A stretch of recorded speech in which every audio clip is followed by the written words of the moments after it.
Good evening and welcome to the Highgate Selectboard meeting for Thursday, August 20th, 2020. Our first order of business is the Pledge of Allegiance. I pledge allegiance to the flag of the United States of America, and to the republic for which it stands, one nation, under God, indivisible, with liberty and justice for all. Thank you all for coming. Does anyone have any public comments that are not already on the agenda? Sue. Sharon, just to remind people, please watch around your house, watch around by your trees. The hornets are starting to come in. I noticed mine a week ago, and I had a very bad disaster last year. And I would like people just to be aware, if you see it, please take care of it. Because right now they're trying to find a place for the winter. So please be careful. I just want to remind people, I don't want them to go through what I went through last year. Okay. Ma'am? Hi, I'm Chrissy Tatro. I'm the athletic director and the physical education teacher over here at Highgate Elementary School. It's my first time here, not public speaking, it's not really my comfort zone, so I've prepared just a statement to read if you don't mind. Sure. I'm here tonight to discuss how the Highgate Recreation Commission recently informed me that they unanimously voted that our school's 5th and 6th grade soccer teams cannot use the fields at the Highgate Arena to practice on. I am also here hoping to get direction on what steps to take in order to get a swift resolution to this problem, given that the soccer season begins only in 2 weeks. Planning and preparing in order to provide a positive experience for the student athletes began back in April, and as you can guess, this year there are many new obstacles that need to be addressed. Needing to find a safe and adequate field space for practices seems unnecessary when the recreation fields are right here and the school has used them as long as they have had soccer teams. In my opinion, this year is not the year to change anything else for our students, and in fact, wherever possible, give them a sense of normalcy. In the initial email informing me of this decision, there was no explanation as to the reason why we cannot use the fields. After reaching out to other rec board members, I was told that they do not want the fields to be overused because they are looking into putting a large amount of money into the facilities fields. Correct me if I'm wrong, but the purpose of having a recreational facility would be to use it to give our students and our community opportunities to support healthy lifestyles. What will I tell my student athletes and their families? That the grass on the fields is more important than their well-being? I can certainly appreciate the time and effort that goes into making the facility a great place to be. However, if we are told we can't use the fields, then what is the point of putting money into them? What better rewards the hard work making the fields look good than to have our children enjoy their time on them? Furthermore, this decision makes me worried about who they will tell next that they cannot utilize the fields. Will it be my PE classes? My K through 6 students spend more time on those fields each day than my 2 soccer teams combined. I could be on the fields for over 5 hours a day during a normal school day. My soccer teams would be on them for less than 3. Again, I'm here as an advocate for all the students at Highgate Elementary, but also that means I'm here as a parent who I feel like opportunities are being taken away from our children. I'm asking you to please consider what is best for our kids in this situation. Thank you. Okay. Ty, I see you hiding there in the back. Yeah, not intentionally though. Do you have anything for an answer? So yeah, the email was sent out this week, Chrissy, asking or letting her know that we could host the games here because they're already scheduled, and that we want them to find a place for this year. We didn't say it was permanent, but this year to practice on. With the assumption that the playground at the school whose teams are going to be using it was sufficient to that. The only other thing I add is we were trying to get a meeting between Chrissy and the Rec Commission scheduled, and I think coming tonight is premature, but that's all I have. When's your next meeting, Ty? Our next meeting is Tuesday the 8th of September, but we were going to try to get a special meeting scheduled for the beginning of next week.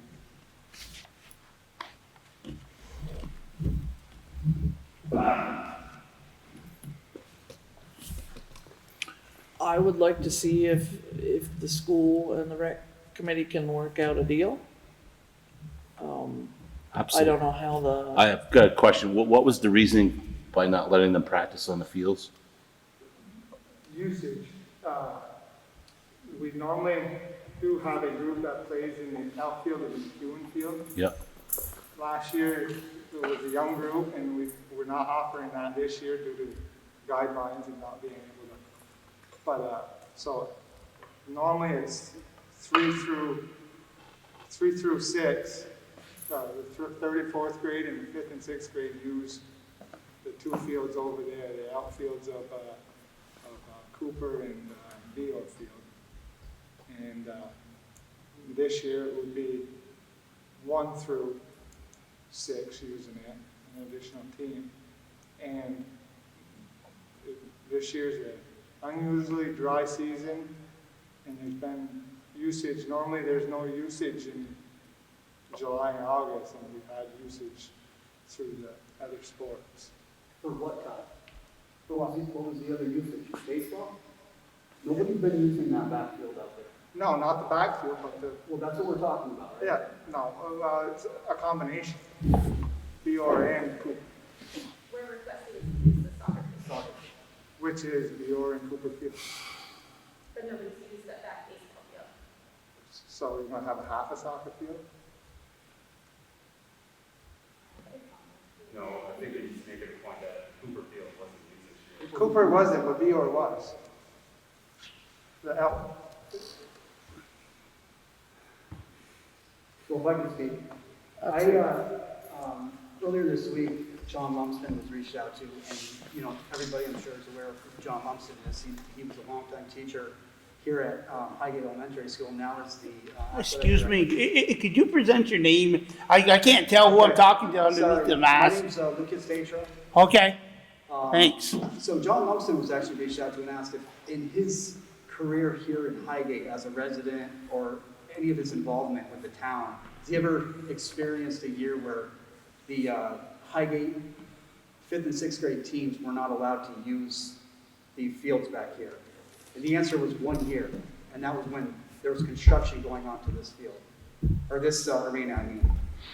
I'm sorry, but I think that this decision is absolutely absurd. I don't support it. I think that we are completely taking away the opportunity of these 5th and 6th graders.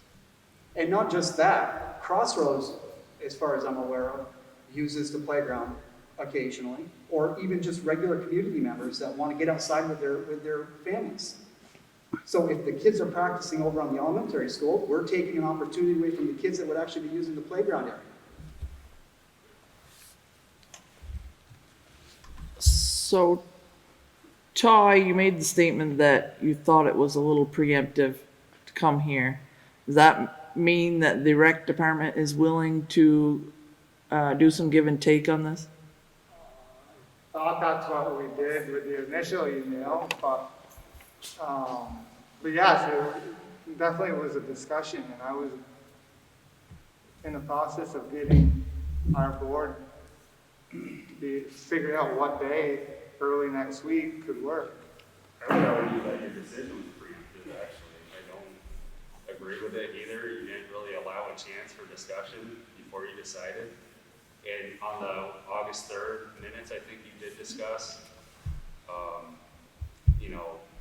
talking with Christie about using fields. Was that in your minutes? I believe so, I read them. But you never did discuss whether you just decided, sent an email, and it was a done deal, right?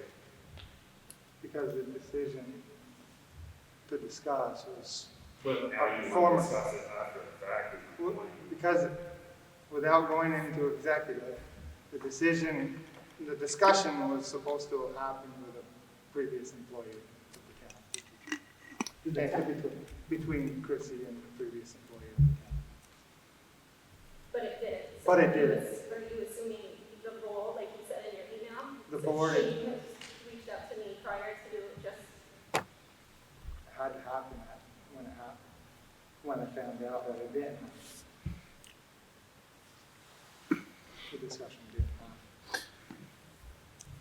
So, Christy Christina, and Lucas, and even Randy, would you be willing to go to a special rec board meeting and speak with the other members and see if you can come to a conclusion.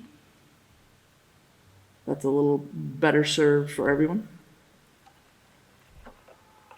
So I'm gonna be honest, he did email me and say that he was trying yesterday when I finally reached out to a school board or a rec board member that I had to call by phone because I didn't get a response back from him on the why.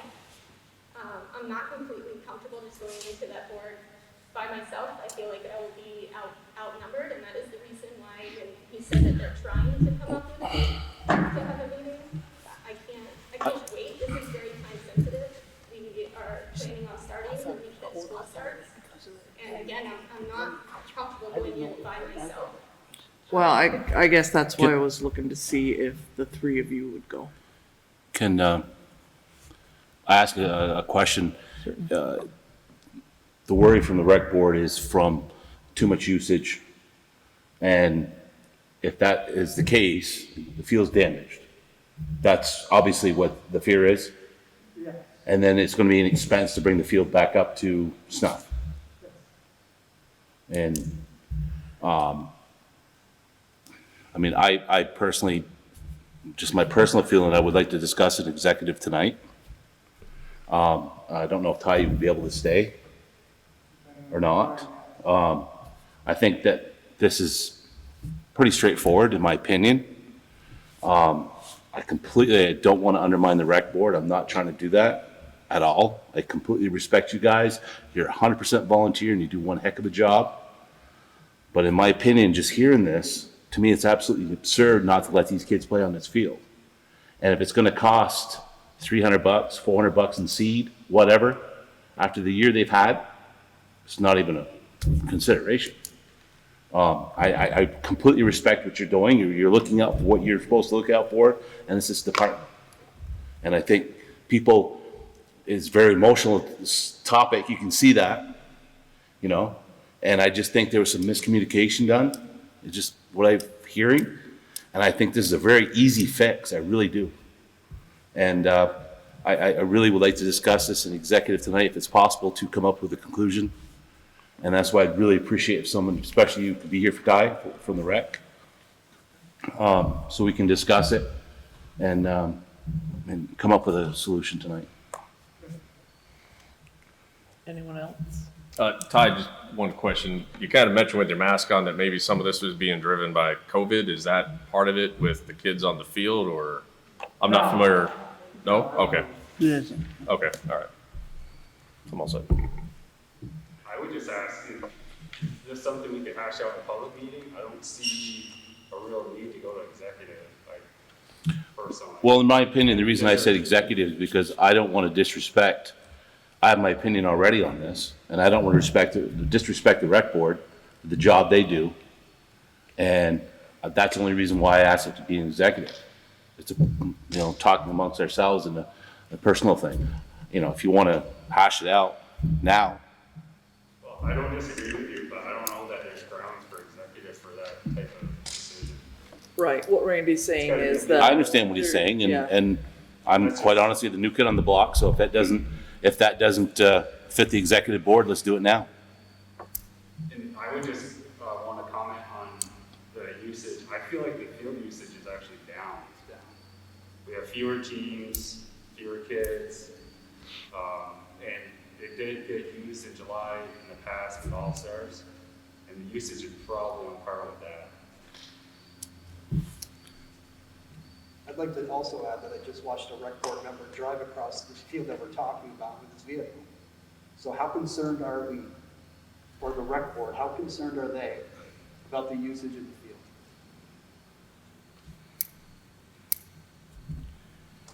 I also spoke to Linda, who is in charge of the rec at Swanton last night, and brought this up to her, and she thought it was crazy. Again, that we're taking opportunities away from the children. And she said, as much as her fields have been damaged, it's worth it to see the kids having those opportunities on them, and she does the work to repair them after.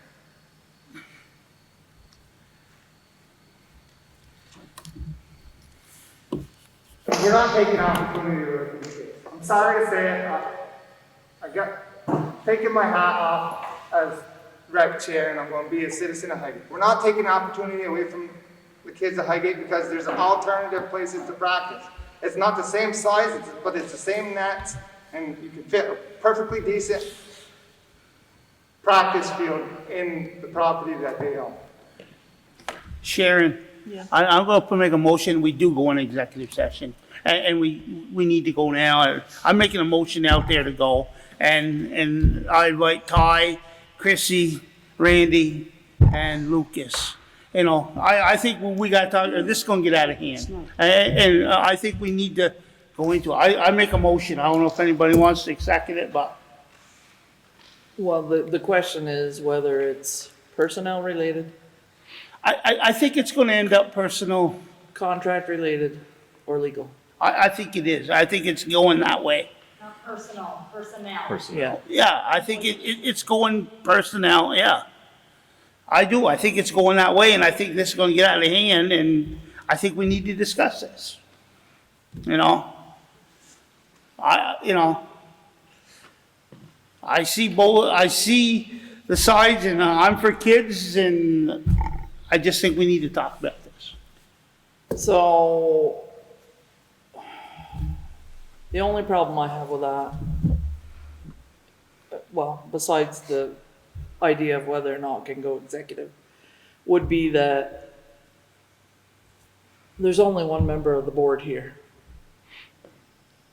And I think it's, if they've made a decision like that, I'd like the board and the people to get together with the select board to make a decision.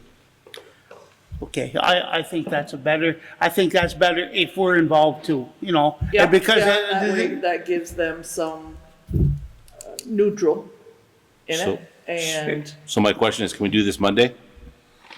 Do you feel better with that, Chrissy? Would- I can do it Monday until 7 o'clock.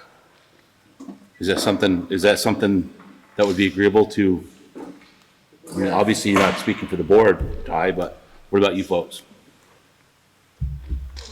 There, or is it Could private you- between the two boards? I mean, could you be there? I mean, I believe Sharon's talking about a special meeting between the Yes. Select Board and the Recreation Commission that's open to the public. Yeah. So you would be our guest. I'm good with it. I might have, that's a rain date for a game, but let's hope it doesn't rain tomorrow, I guess. Okay, so Vern, you can't make it on Yeah, I won't Monday? be available Monday night. I could give a written statement about what I think based on what we talked about tonight, though. Okay. Bruce, I can make it. Richard, Yeah. Kyle, yes. what time?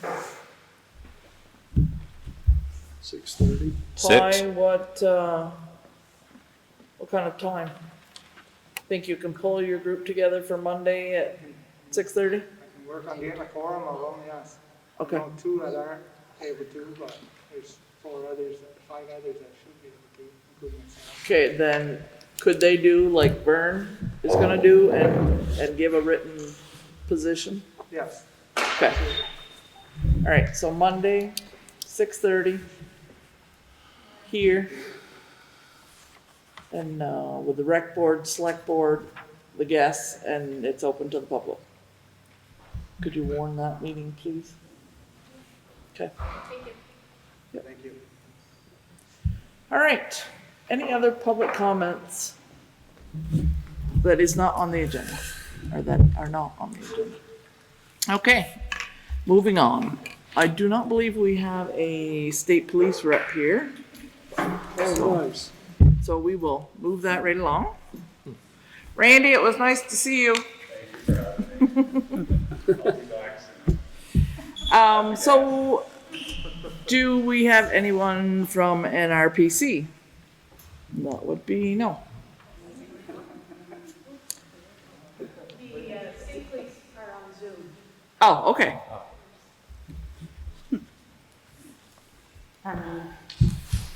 I was moving right along with that. Could not be here, but Sergeant John Brucey is on Zoom. Good evening, Sergeant.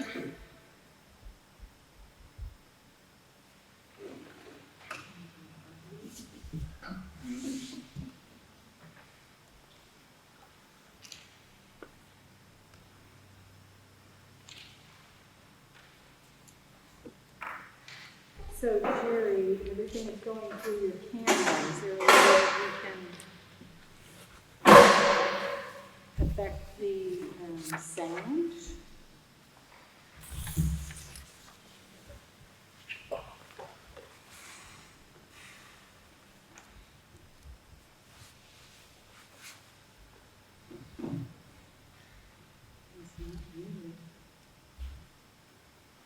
Has he unmuted?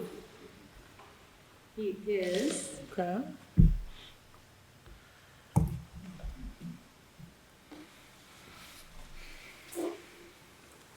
Well, I don't know what to say. John, if you, Ms. Bruzy, if you can hear me, call in on our conference line.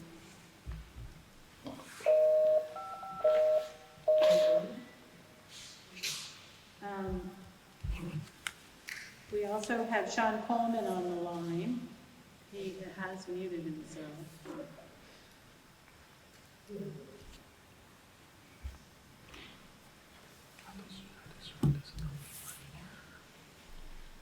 Jerry, could I unplug you and take back control of my computer? Okay. Output device. It sounds like they have an output device.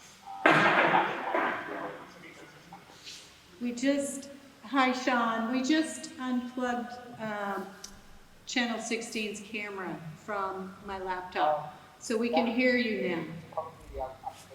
Oh, okay. Sergeant Brucey was on the line. He is still in Zoom, so he can just start speaking, but I will open up the conference call number.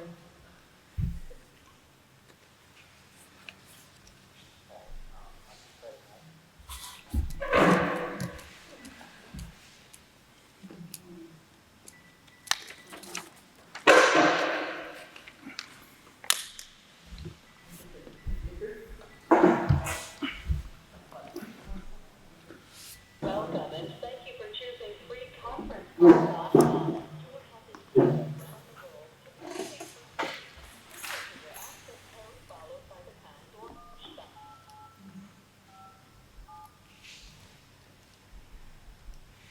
Access code or phone number you have dialed isn't correct. Please check your credentials and try again.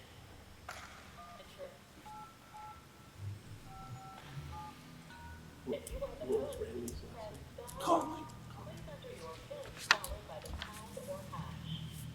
If you do not know your PIN, please enter pound or hash. Please announce yourself.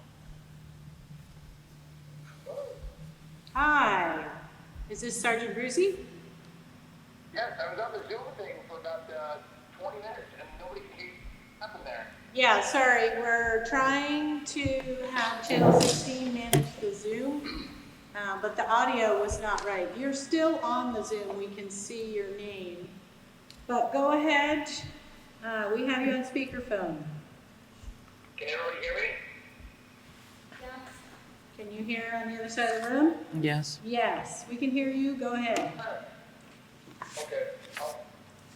I'm also John Brucey with the State Police at the St. Albans Barracks.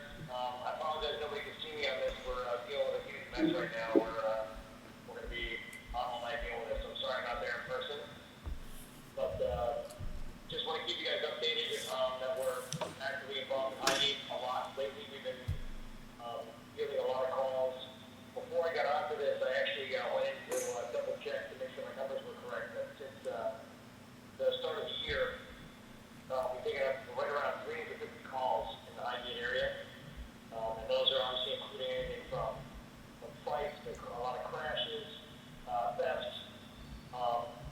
One of the big things we're dealing with right now, specifically in your area, is a wanted individual on Carter Hill Road. I'm not sure if the name Jason Lamos rings a bell to anybody in there. Just from the newspaper. Anybody know the name I'm talking about? No one's admitting to that, no. Okay. We pretty much have, we have the marshals up here, we had, other agencies helping us, we've been on the lookout for this guy for weeks, that's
So it's a little bit hard to hear you. All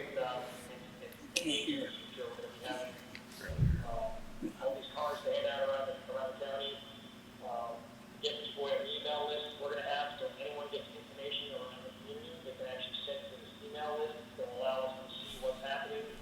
Even if sometimes it only takes the littlest thing so much to give us what we need to be able to get towards an answer on the problem. I used for the example of the burglary spree, and someone giving names of people we're dealing with in Georgia right now. We're on a house that's we're constant problem. So by using the community members to help us out, we're hoping this new IGP model to help solve a lot of issues as they come up with now. Heidi, I can't hear a word he's saying, you know, it just sounds mumble, you know. So- There's no need of, So, I think what he basically is saying is they're trying to go through communities and get more support. More support from community. For their, and more community involvement in policing. That, they want people to identify problems, they want people to identify specific homes or people that may or may not have problems or need addressing. Sergeant, this is Sharon Bosquet on the Highgate board. One of the complaints that we are receiving is that if people call, that the state police do not respond. Can you tell me what happens when someone calls 911? Can you give me an example of a call that we're speaking about? Because anytime we have a call, one of my guys is up there if we're covering that down. The shooting that went on, the gunshots that were fired in the center of Highgate. Come up and hold it, sir. Sir, Example, just in the last week of calls we've had in Highgate. Is there something that they're saying we're not responding to specifically? Because I could obviously look up almost anything. Yes, I can tell you, 2 of us called for shots being fired in the center of Highgate. And we waited over an hour and nobody showed up.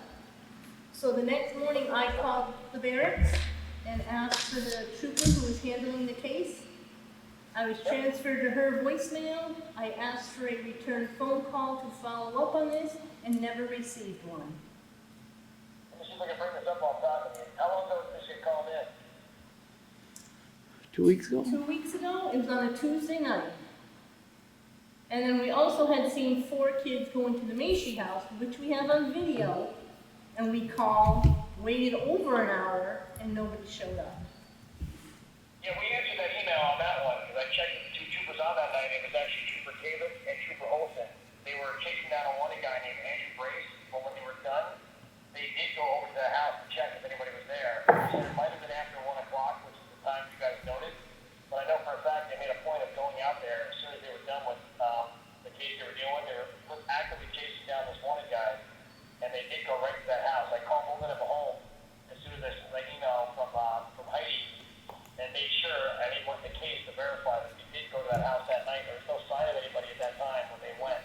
They did go. It's on our radio log. I have a whole case on it and everything. It was 11:40 at night, the first 2 went in, and 11:50 at night, the next 2 went in, and we waited till 1 o'clock, 1:45, and never saw anybody around. Because we were waiting for them to Like I leave. just said, the issue they were dealing with, they did come up there after. It might have been, it was definitely before they signed off at 2. So somewhere between 1 and 2, they were up there. I could obviously look at the radio log, but I didn't want anyone to think. That's why we wrote that email.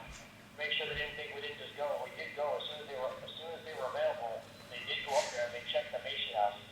They were there that night. I know they were. And what are we finding out about the gunshots fired then? Because like I said, I asked I'm trying to for, find that. Yeah, I'm trying to find out where. What's your full name again, man? You called it in, right? yep, I did, Kelly Uzel. Myself and the neighbor called it in. I'm trying to bring that one up as I'm talking here. You know if they have, who was the trooper that you talked to? I did, I talked to 911, and then, she transferred us to you guys. And it was a female trooper, maybe Rainville? And I called the next day to speak with her. I left a voicemail because I knew she wouldn't be in because she worked the night shift, and I never got a return phone call. Okay, it could have been, Trooper, is it Hartman? Because Trooper Hartman's on night, she's been out for about 2 weeks here. It may have been, but I thought the dispatcher told me Rainville. Now, we have all the female troopers, we have a Farmer and Hartman. Farmer works days, Hartman works nights. It must have been Hartman then. Hartman has been on a COVID quarantine for the last 2 weeks. Tonight's actually her first night back. So I can almost guarantee you she probably didn't get your voicemail. She's probably on top of her paperwork and everything as much as any troop we have. And I know that tonight she's the one that has that guy under arrest as we speak, heading to the barracks. That's what I was talking about earlier. So I know when she gets her voicemail, she'll get back to you. I just don't have the case in front of me to see. I'm looking at this list here. If they punched the case for it or if they just had to talk to her that night, I'm not sure. I didn't talk to any troopers. And then when I was on the phone with 911, she was speaking to your dispatcher. I heard one of your troopers in the background saying he was starting a case for this and sending somebody out. And we waited, like I said, till almost 1 o'clock and didn't meet up with anybody. Okay. I'll ask her about that when she gets to the barracks. I can't find that one. The other one I can find, our guys did go up there to the Macy's. I know they were there. And Hartman, the only reason she wouldn't get back to her voicemail is because she's been off for the last, if it's her, she's been off for the last 2 weeks quarantining, and she just got her corona test today to clear her. She's back to work tonight, the first night back. Okay, I just wanted to... But I'll ask her about that. But I verify any case we have where it's a call, where there's any danger, or something's actively going on, or it's burglary, or a crash, we go to 99% of these calls, and every single one of them, I'm looking at one just in the last week that we've been to, and from the whole year, I think we're at 345 to 350 now, how many calls we've taken at Highgate. And I know our guys are up with them. I know we're dealing with that one guy on Carter Hill on an active basis, running all the time. So we're at Highgate quite a lot. I can't speak to this one here with the shots fired. I know a lot of times if they get called in, but there's nothing else to go with that. One of our guys will drive through if it's like a recurring thing. Because obviously in Vermont we have a lot of calls where someone like a gun goes off, or gunshot, and then we don't hear anything of it. And without any other information, other than driving through the area to see if we hear something like that again, or a follow-up phone call on it, it's very little to go on with just shots fired or fireworks call or something like that. Well, Those are sometimes difficult to find out where they're coming from. I spoke with one of the neighbors down there, and they approached him and asked him if he excessively overdid it, because he fired 9 times at a fox that was after his chickens at 11:30 at night. And they said this gentleman is mentally unstable. So that is my concern. Okay. When I see her thing, I'm gonna ask her about that one. I just don't have that one in my list. It doesn't come up with your name. Okay. So just a heads up. You can call it in, right? Go ahead, I'm sorry. Myself and a neighbor did. I called 911, he called you directly. What was his name? Corey Bluto. Corey? Mm-hmm. Let me see if he might have called us in, but, see if I can find that one. How old is he about? 30? Because it was basically in his backyard that this all happened. Okay. Yep, I'll talk to her about that one when she comes in, because I can't speak to it, I'm not aware of it, but I know that our guys just call Highgate or any town, where it needs an immediate response, where happened. That's why those guys the other night, as soon as they were clear, they were able to get up there. Okay. Well, thank you very much. Here it is, this one, the one, could this be from June 9th? Nope, this was 2 weeks ago maybe, on a Tuesday night. Because I got one on June 9th, according to Little Call, they said he heard gunshots by 28 Mill Hill at Highgate. Yeah, that's his address, but yeah. Yep, that'd be the right That one thing. was on June 9th, the one I'm looking at, we have a case for that one on June 9th, and there was nothing in the area, there was fireworks down there, but there was nothing, and Josh, the Highgate hydro facility called the same thing in. Yeah, and this was, like I said, this was 2 weeks ago, and it was clearly gunshots. Okay. That's the only one I can see in my queue, I can ask her when I see her, but if you want any voicemail for her, I know she'll get it, if she just got back today. All right, thank you. Yep, no problem.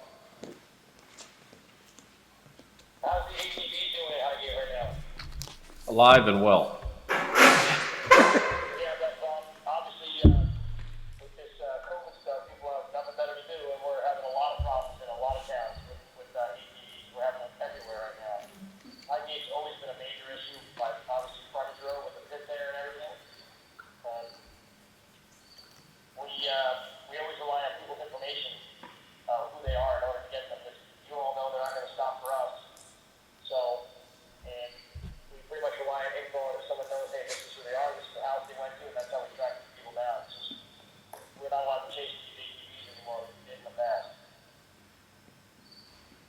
A question for you. It's Vern Broski on the select board.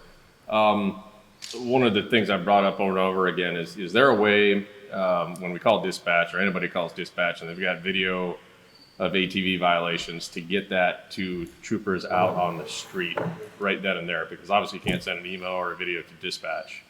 And I know you guys are very busy. The only thing you can do is when you call in and talk to a trooper, if you have direct information that shows that, we do this all the time when we have people, like if it was you and you called me, I would tell you, sir, if you have video evidence or photo evidence, anything, email it right to our government email, and we get it pretty fast.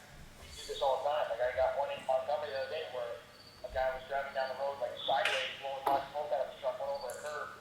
The lady sent me pictures of the truck, which was the plate, she took a video of it, right to my email, and we get it. So we can do it right to the trooper's email.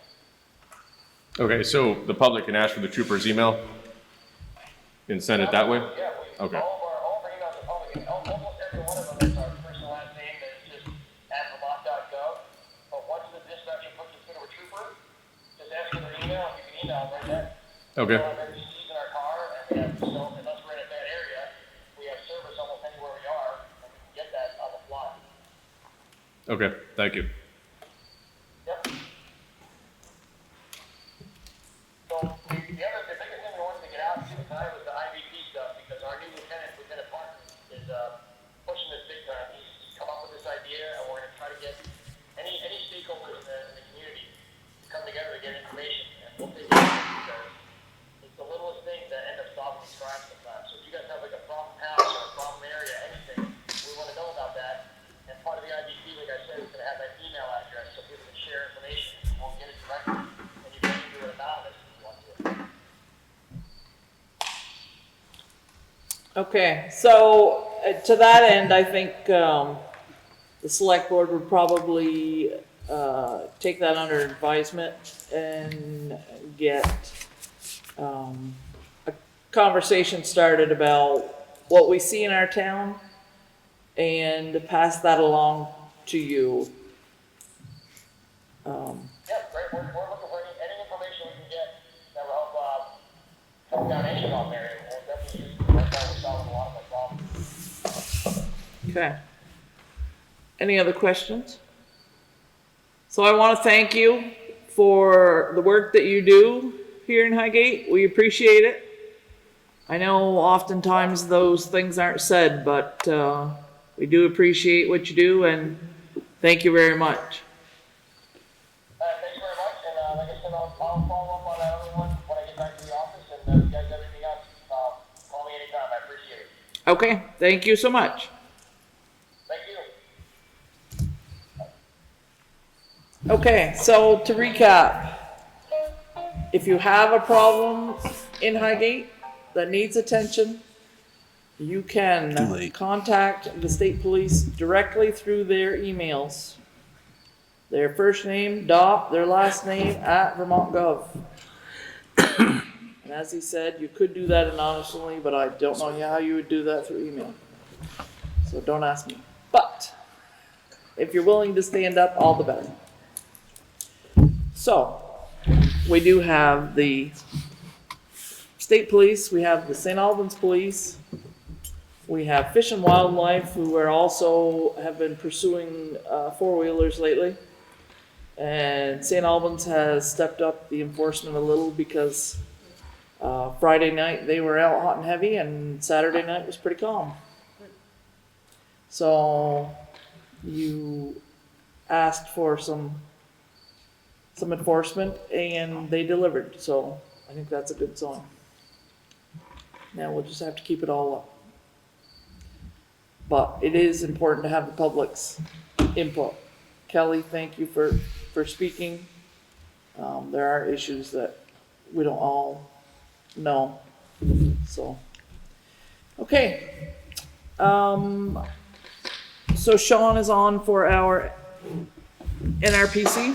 We have Sean Coleman and Sean Kyle, both of them.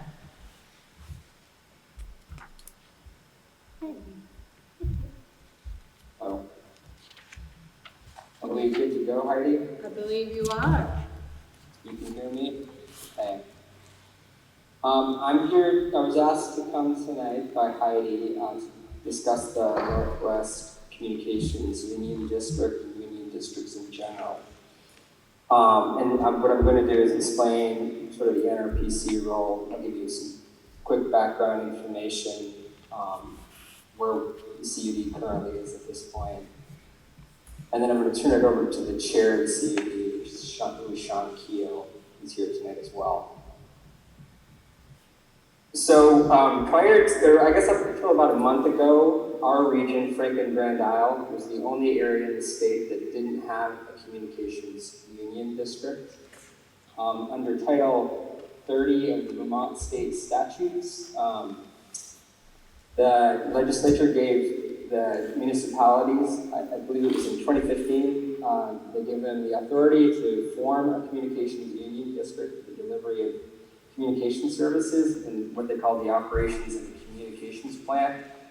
I think the intent there was to provide some of the infrastructure that would be needed for perhaps to deliver broadband service to the communities. Sean Keogh is the chair, is more of a tech guy, and he can explain all the technical stuff. I am not the tech guy for this. So that was by Title 30, for the ability for municipalities to form a communications union district. In order to form one, all it took was two municipalities have to have two select boards vote to form a communications union district. Actually, I should step back a minute. They had the ability to form a communications union district during the town meeting by taking a town vote on the formation of the union district prior to the current state of emergency that we're in. The legislature amended the statutes, and Representative Hager can jump in on this if she wants to. They amended the statutes to read that two municipalities can vote to form the district in the current state of emergency. So about a month ago, the town of Venusburg and the town of Fairfax select boards voted to form a communications union district. It was, I can't remember the date specifically, it was in early August. That same night, the town of Montgomery also voted to form the communications union district. And so by default, they're actually joining the district because Venusburg and town and Fairfax beat them to the punch. About a week after that, the town of Georgia voted to join, and then about 2 weeks after that, the town of Fairfield voted to join. Sean and I and another staff member in regional planning and a representative from the Vermont Public Service District have been meeting with other communities in Franklin and Grand Isle to talk about the program, or talk about the district and what it can do and what it can't do. We've met with the town of Albert, the town of Sheldon, the town of Berkshire recently. They're all deliberating right now whether or not they want to join. There are other towns, we've had some residents that have reached out to either Sean or myself, wanting more information from other communities in the region. So Sean, for our audience, can you tell us? One of the things with the communications union district. Sorry. Sean? Yes. Sharon had a question. Are you able to hear us? I didn't hear the question, sorry. Okay, No problem. For our audience, can you tell us what a communication district is?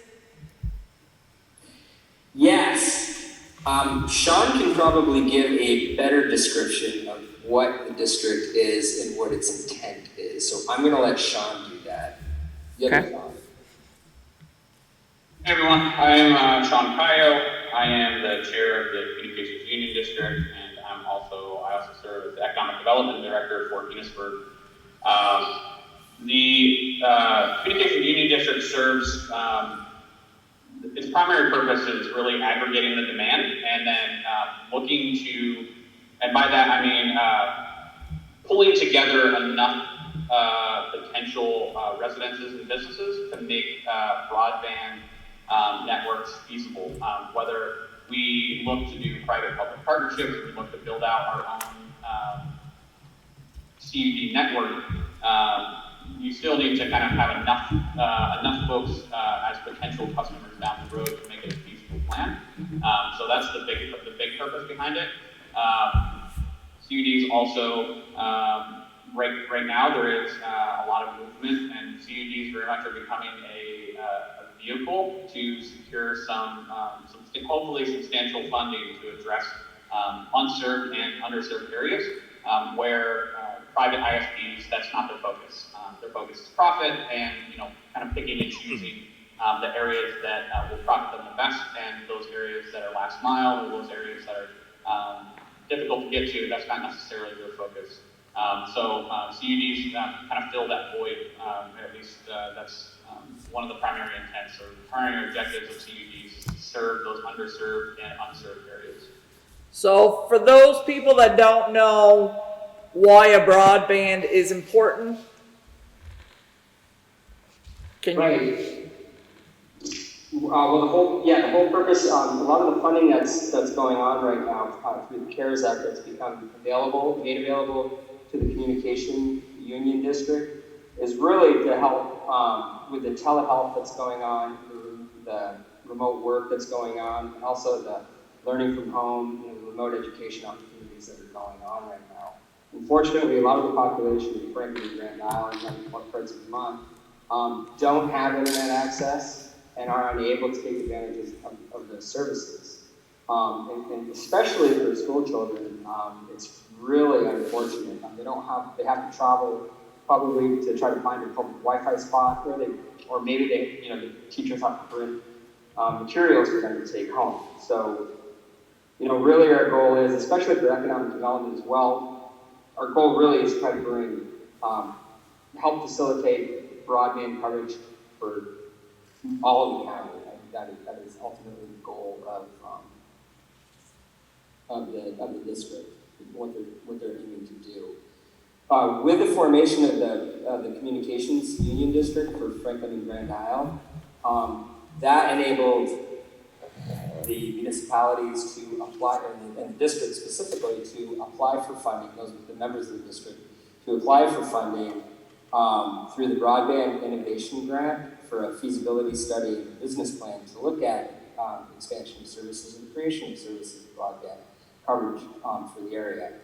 There was also another $100,000 that's still available, $100,000 Department of Public Service COVID response grant to help with some of the planning, money for and studies for bringing and looking at different models to help bring broadband services to the region. We also received $10,000 from the Vermont Community Foundation, and that's to help with some administrative costs to get the district up and off the ground. The district has the option too of perhaps hiring staff to help do some of the bookkeeping or some of the administrative work, or maybe they want to hire some staff for other needs down the road. All that funding is available. We also received word earlier this week that the governor and the governor initiative, the general fund, there's another $2 million that's going to be set aside for CUDs for broadband planning and implementation. So that's pretty exciting for the group. Now, my goal is not necessarily to tell you whether you should or should not join the district. My goal tonight is to sort of tell you some of the benefits of joining the district. I think, by joining the district, the town would have the option of having a representative on the governing board, and they would actually have some say about, broadband coverage that is taking place in the community. A lot of times, a lot of the internet service providers are seeking to only bring service into the most dense areas of the communities, and they're not really trying to cover, all those unserved or underserved areas. So that you can see the CUD as being sort of an advocacy group to do that. They also are allowed to comment on broadband expansion plans by some of the private companies that the Public Service Department will consider whether or not they will allow those expansion of services to occur, just so that they're not picking and choosing what areas they get. Those are all, those are all pluses, I think, for a town to join the district. And honestly, I don't see a downside to joining the district. If the town chooses to leave the district, they can. There's no fee to leave. Any of the infrastructure that may have been implemented by the communications union district will remain, that's put in the town of the leaving municipality, will remain in the community. It's still, the ownership is still with the district, but not of the community. There's no, you're not on the hook for anything. So there's really no, I don't see any disadvantage of it. And it's written in statute that there is no cost to the taxpayers. There's no need to pass a bond. There's no annual per capita expense that the town has to come up with to pay for membership in the district. The statute was written specifically not to be a burden to the taxpayers or the community. So again, I don't see, it's not my job to tell you, yes, you should join, but certainly I don't see any disadvantage to joining. By joining, also the town would have one representative at the table, and they can have one or two alternates. And those representatives or alternates don't have to be internet gurus. They don't have to be broadband gurus. They can be anybody interested in broadband can join. And I think I've talked enough. Sean, anything else you'd like to add? Oh, I guess I'll say one more thing. The Regional Planning Commission's role in all this is we were asked to help with the early, like we do with a lot of other committees that we're on. We were asked to help with the formation of the group. They may choose, and so we're helping with setting the meetings and doing the organizational meeting and helping with the bylaws and conflict of interest. Come up with a conflict of interest policy and helping them with some grant writing early on.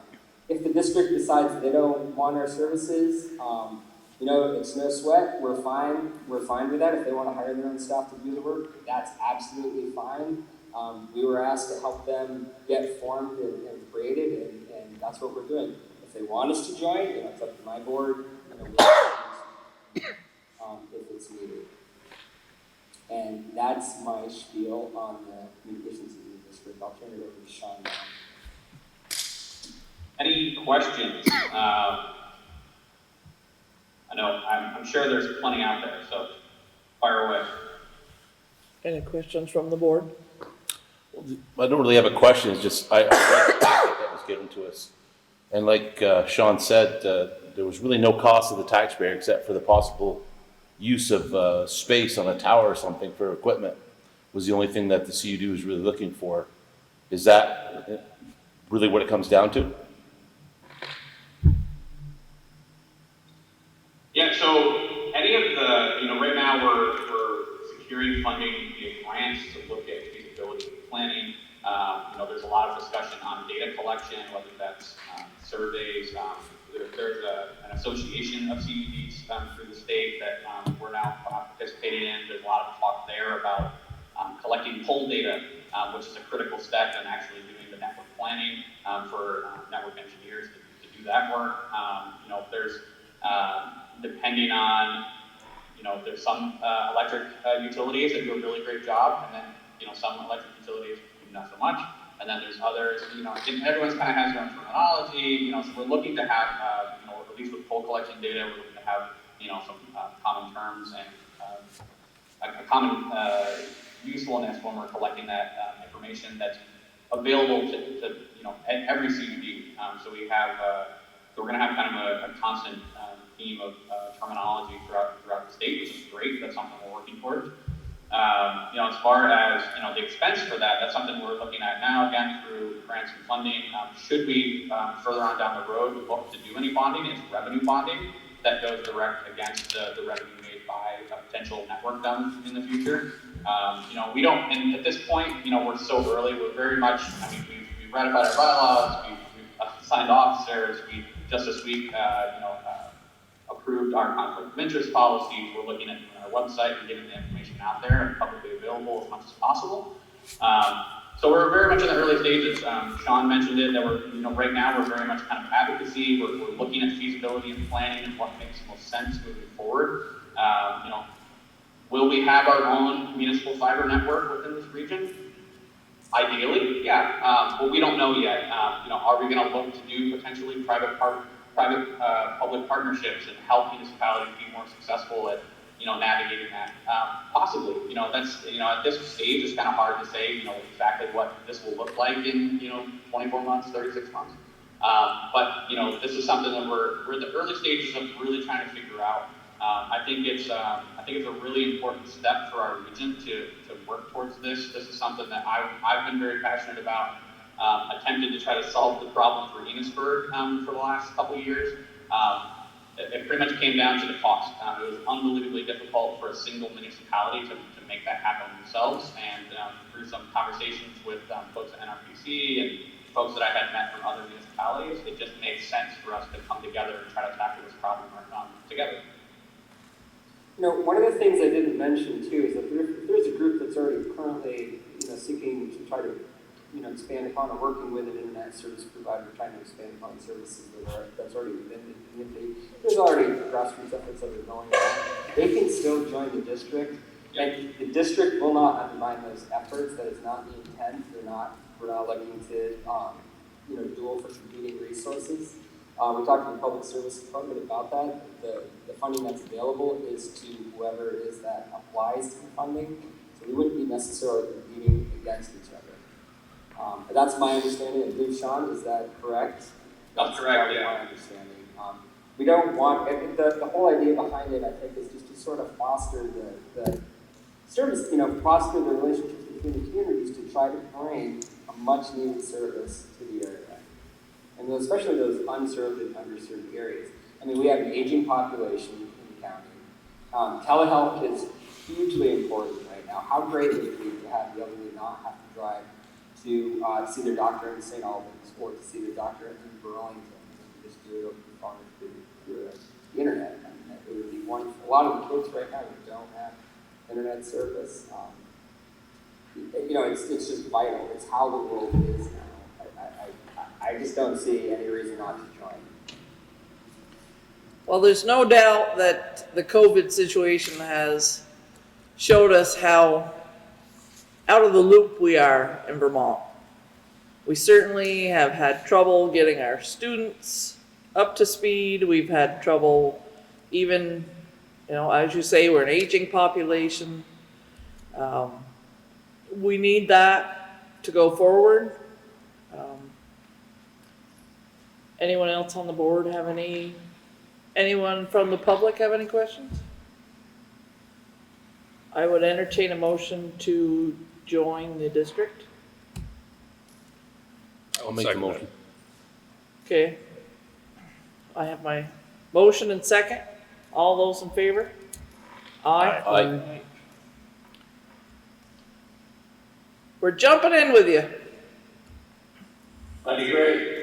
You guys don't necessarily have to make that decision tonight as far as assigning a representative. If you don't have anyone in mind for an alternate as well, that's something that we can determine at a later date. Sean will make sure that the appropriate folks get invitations. Currently, right now, we're meeting weekly just because everything's moving so quickly. We want to make sure we don't miss something, so we're meeting weekly at 4:30 on Wednesdays. But Sean will make sure that Highgate gets those invitations, so that's not sure if that's the Highgate. He mentioned, as far as a representative, it doesn't have to be someone like myself that has a telecom background. It could be, someone who's passionate about this, or even somebody who's just frustrated. They've spent several years remote working and, wants to see a change happen. I think that oftentimes is more important than somebody that has a background, honestly. We want folks who have good drive and really want to see this succeed and, affect some change in our region. Okay. Well, thank you very much. Keep up the good work, and we will choose a representative and an alternate for you. Thank you, thanks for the time, glad to have you. All right, thank you. Thank you. Thank you. Have a good night. You too. Okay, moving right along. Butch, Public Works. So how are things going in the Public Works? Good. How's your road commissioner doing? Good. Oh, good. So, go ahead. We're getting some of the work done, we probably know what paving is complete, and the shoulder work. The next biggest thing is sand, winter sand. Some more ditching and trees.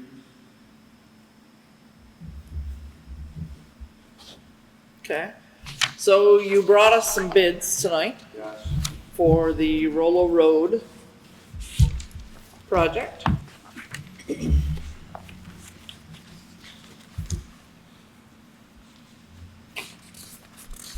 So there were 7 bids. Avery Excavating at a total price of $66,614.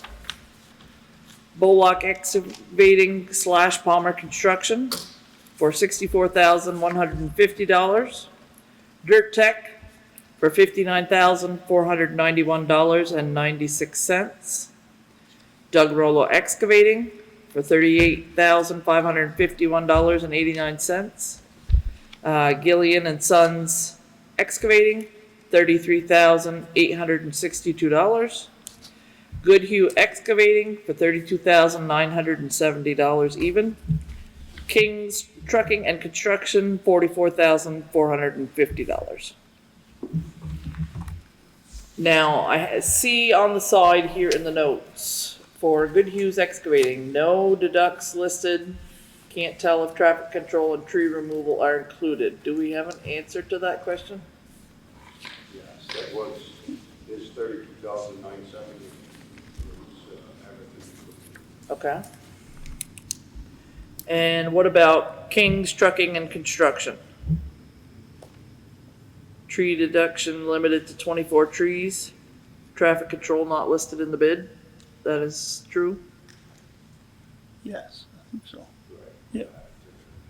We did reach out to him, because he was the 3 lowest.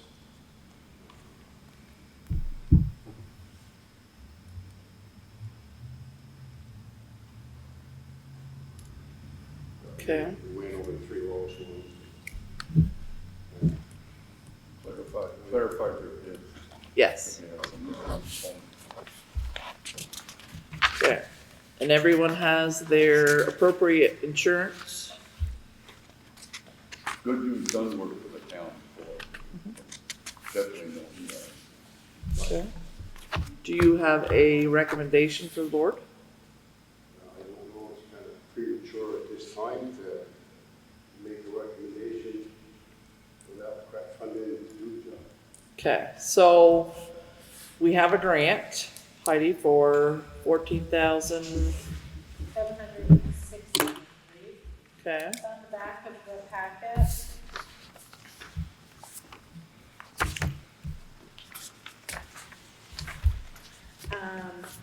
So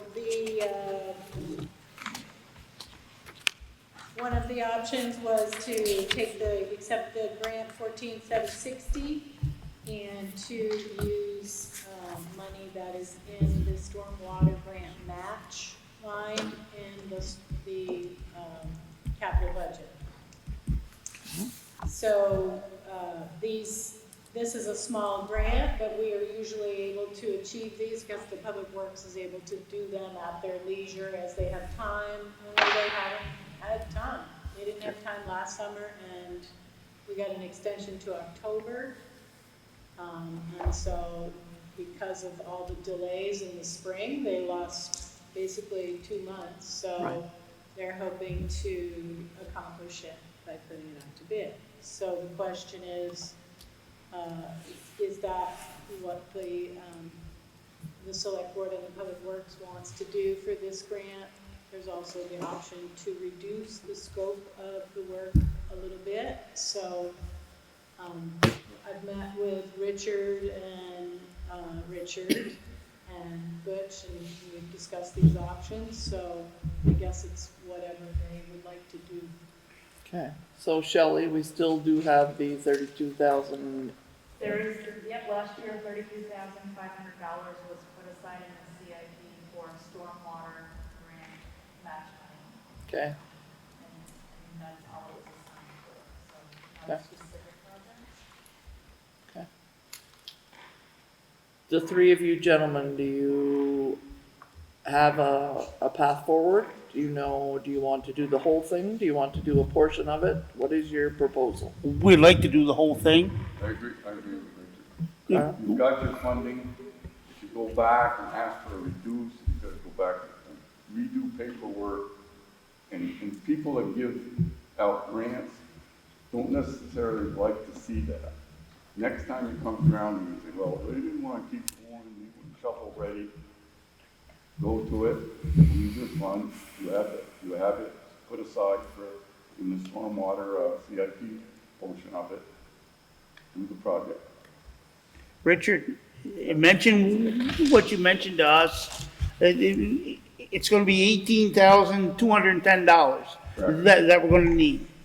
Right. Mention what I might get it mixed up a little bit, but Yeah, mention I know what you said about town meeting. Okay, now, That- what I suggested to Richard, he was thinking that's emergency monies also. When it comes to town meetings, you ask for 18.2 to fill that CIP slot, to bring it back up to 5. And then you still have your portions, your CIPs refilled again. If there's another incident, you have funds available. And then again, I've asked this many times, what's a 1 cent on the tax rate generated? Just under $40,000. Okay, you're talking less than a half a cent. Right. And when you get a contractor that comes in and you give them the whole project, you'll go right to it, you get the 2 culverts done, the rock, the stone line ditches, correct? Tree. That is done. There's one project done, not half done, done.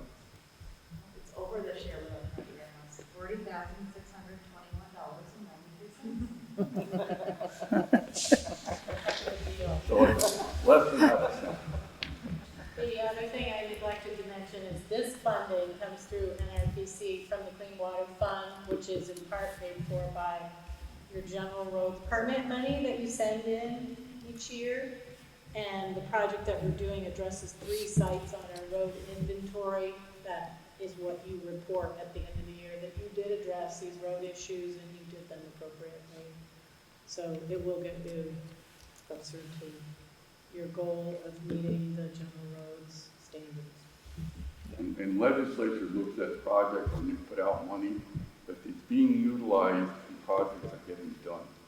When they come back with, they didn't use all the funds, well, they're not gonna allocate as much next time, bottom line. So when you get these projects, you utilize them, you fulfill your requirements, and you look at it in a better light, technically. And if you run into an emergency situation, you also have at that time, FEMA comes in and there's more grants made available, especially if you're short money. If you've got the money, they ain't gonna help you. Well, can somebody reiterate some numbers here? We have a grant for $14,000. Yeah. And we have $32,000 in the CIP fund. But we only need But you only need- $18,210. How Of you- the CIP money, Yeah, of the CIP money. is what he's saying. Okay, so we're still gonna be left with monies in the CIP Yes. fund. Yeah. And 16, 17,000. so, who's your recommendation? Goodhue, that's good. I agree with that. There you go. They're all capable of doing it. Is it something that he could accomplish before October? Yes, they were all told that. Okay. They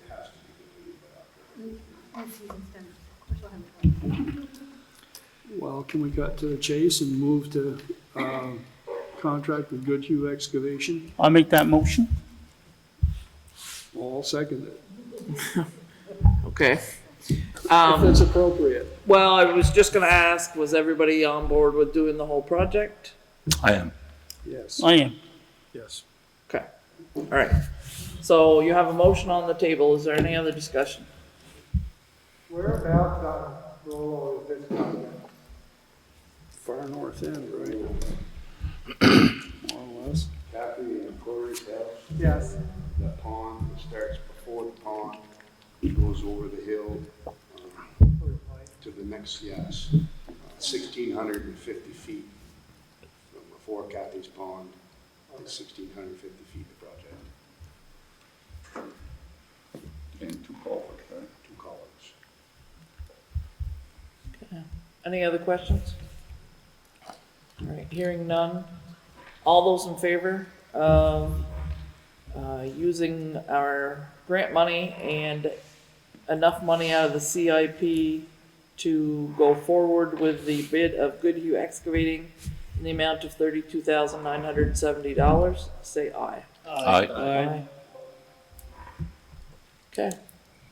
You can contact Mr. Goodhue and have him put us on the schedule. What else can we do for you? How's the road grader? Butch, can you mention the sand depletion?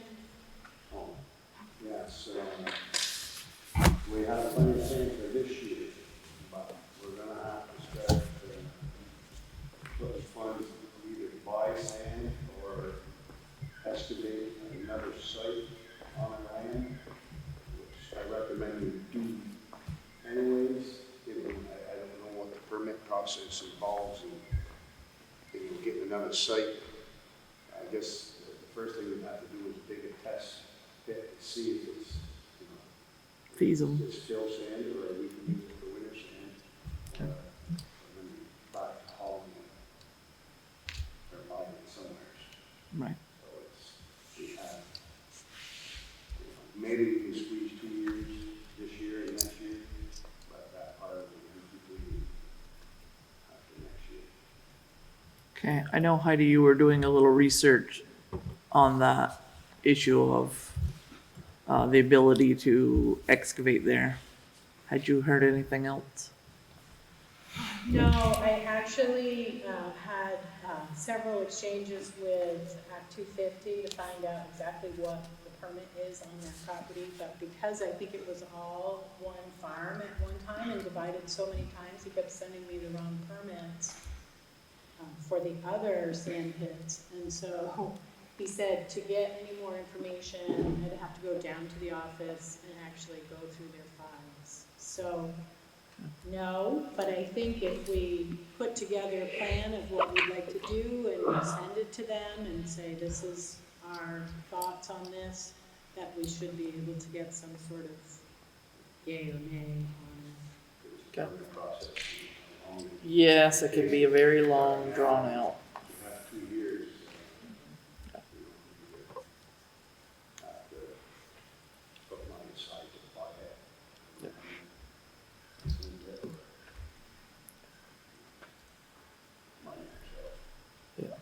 Okay, so Heidi, I would say, can you pursue that a little further on behalf of the board and see if we can't come up with an idea of what's required of us in order to go and get a yay or nay? So I'll meet with you to figure out exactly what we want to do. Probably won't need it. That's good. Let's, That's the question you have to ask. let's make sure. Let's make sure. You hear from the road. Yeah, because I'm gonna blame it on you and I'm gonna tell him, Not thank out you. All right, anything else? I'd just like to say, Butch, I think you guys are doing a good job, and I think I'd like to let the town know that I think I've only been following them around since April and stuff, but hey, the roadsides, I think Luke did a heck of a job. He went a little above and beyond. I think he cut a lot of roadsides. He went extra, and I looked at the Gore Road where you hired that guy to come in. I think you guys are doing a great job. You put in culverts and 4 culverts on the Cassidy Road, and you come in an emergency and put one in, and I say you're doing a great job. Keep up the good work, you and your guys. Absolutely. Second, that's why I know we had so much to do that we couldn't do this grant project. The money is there for us to do, but if you remember back last spring, I knew there's no way we could do it. And it's gonna be hard. Hopefully, we'll have a little bit later winter that we can get some of our next year's paving sites ready and ahead of schedule, but not be so far behind. We're catching up. I figured they were picking up one of the tandem axle truck loads every 100 yards. Wow. Yeah.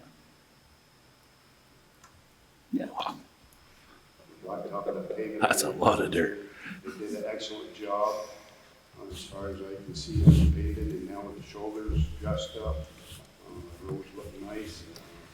We're trying to go for at least a 10 to 15 year on the blacktop before we have to do it again by shimming and overlaying. Pretty sure we will. Some of the roads maybe not, but the majority of what we did this year, Pike did a really nice job for us. They jacked up the road enough that all our mailboxes are full now.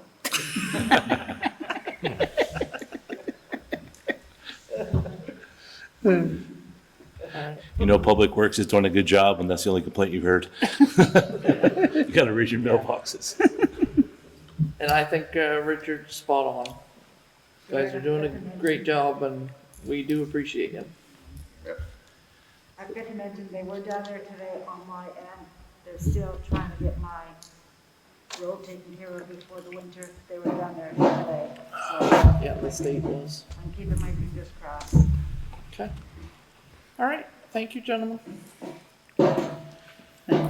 Okay, moving on. What was that number again? 41? I'll write it down there. How much is it?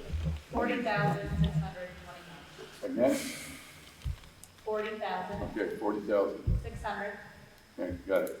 21. Still gonna ask you. Yeah. No, I won't. Where did I put this piece of paper? With the washing machine. All right. Thank you. Yeah, thank you. Thanks, Butch. Okay, Joe, what can you tell us about the fire department? So far so good. We're doing all right. As it looks right now, we're pushing more calls than we have been. Most of them are vehicle accidents, which I don't understand. There's not supposed to be as many vehicles. But overall, we're doing pretty good. We've got some older members that are kind of feeling with this COVID thing, a little scared, so we're trying to put everybody at ease. We're back at meetings. We're only meeting for an hour at a time. We are doing masks, we're doing temperature checks, we're just trying to keep everything right up to snuff so that everybody feels like we're taking this seriously. You have all the PPE you need. Yeah. We've been applying for the grants and everything we've been getting on. We've actually applied for a community grant to get some stuff for the community as well. So thanks to Liza, she's been really on board on that. So I got to give her credit on that. But we are sterilizing the trucks when they go out, when they come back. Keep the station clean. We try not to have anybody in there unless we have to be in there, so. So far, we're doing good, so, our lieutenants are putting feelers out now to all the members to see how they're doing. Just to do a head check and Yep. make sure if they need any help or anything of that nature. So, as far as personnel, we're doing pretty good. Trucks, we're doing all right. We had problems with E2, so it ended up being a ground wire. So that took a little while to find that. So other than that, as far as trucks are concerned, we're doing good. Our new truck, according to Danny, last time I talked to him, should be here in sometime in November. So right now it seems like it's ahead of schedule, but what happens over there too. So, it's a day-by-day basis down there. So it looks like we'll have it by the end of November. Yeah. We did do some revisions to the bylaws. And you guys got a copy of that. I didn't know if you wanted to do that in executive session.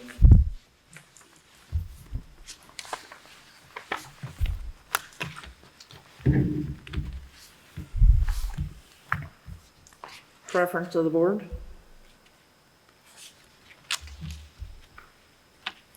I think Joe's asking, he's requesting that we do it in executive session because there are personnel issues. Okay.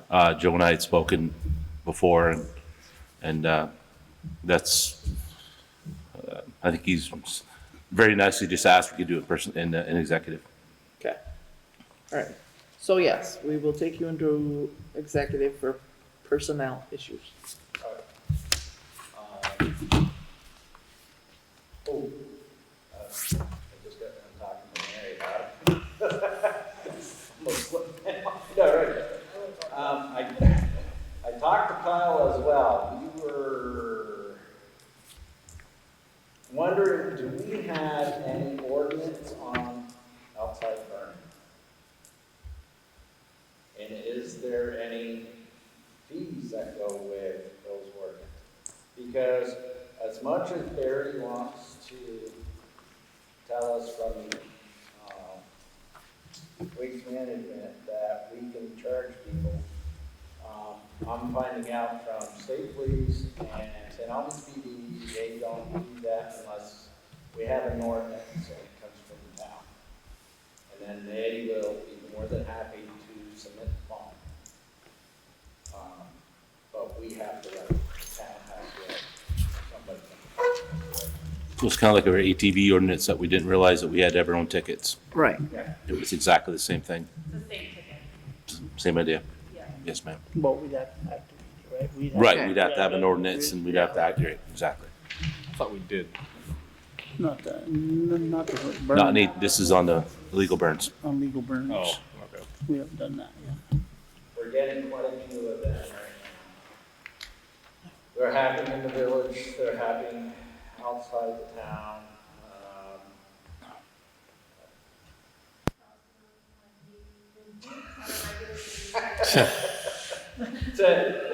It's kind of hard because I feel like my hands are kind of tied because I really want to help them out. Yeah. But they don't want to cause any trouble, so they don't want to call 911, so there's Right. not I can do.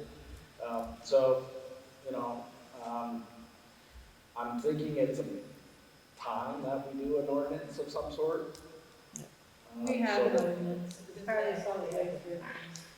What's that? We have solid waste and burning ordinance.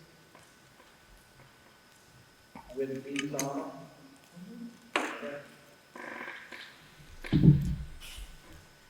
Okay. Quick problem solved. So yes, tickets can be issued. And we had talked as a board, you know, to make sure that if you go to an illegal burn and it's a questionable residence, that make sure you have some, backup. Oh, yeah. Good luck, we can't get them to come to gunshots, you think they're gonna come to a fire?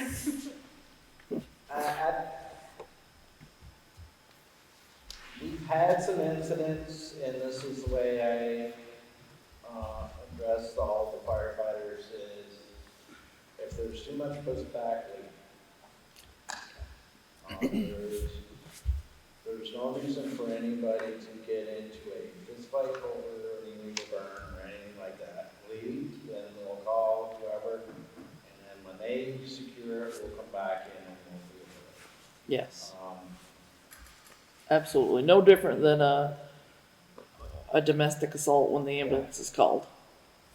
You wait until the scene is secure. I was posed the question, well, if the house is on fire, I said, it doesn't make a difference because, Your safety's first. yeah. Right. I'm going, it's just, if there's too much pullback, get back in the vehicle and drive away. Yep. We'll stand by somewhere and then we'll secure it, of course. But, yeah, that's how we've been handling that, and that's how it's been addressed now. Yeah, I think the safety of all our people is the utmost concern. You know, I wouldn't want abuse at the town office, I wouldn't want abuse from the fire department or Mary or even the select board members. This position or these positions are not worth your life. And things happen. We all know that. So. Okay, is there anything else besides executive? Okay. All right, any questions for Joe? All right. Moving on. Ty.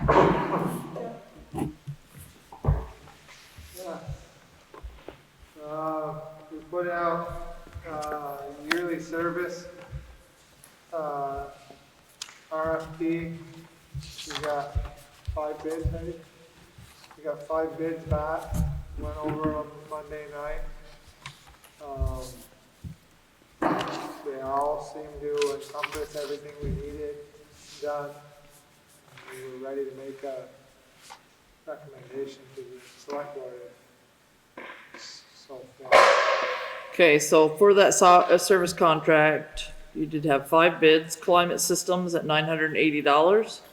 New England Air Systems at $1,770. Vermont Mechanical for $1,800.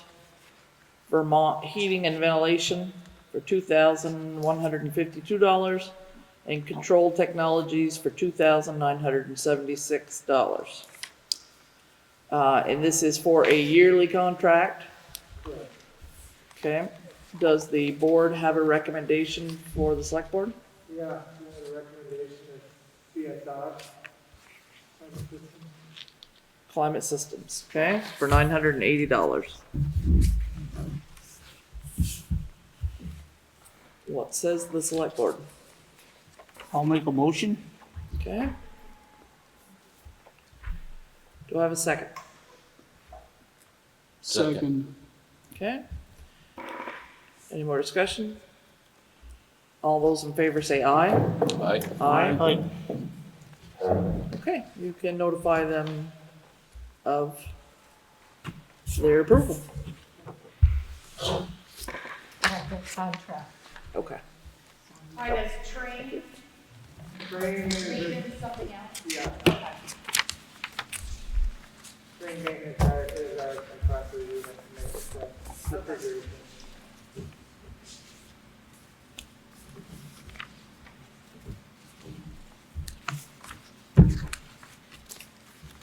Thank you. Okay. Anything else for us, Ty? Looking to get probably on Monday when we have that special meeting, set up another meeting to start discussion about personnel. I don't think Monday will be the right time to do that, but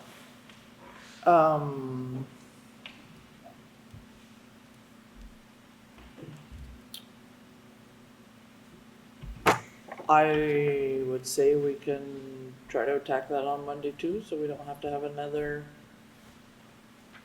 meeting on top of meeting.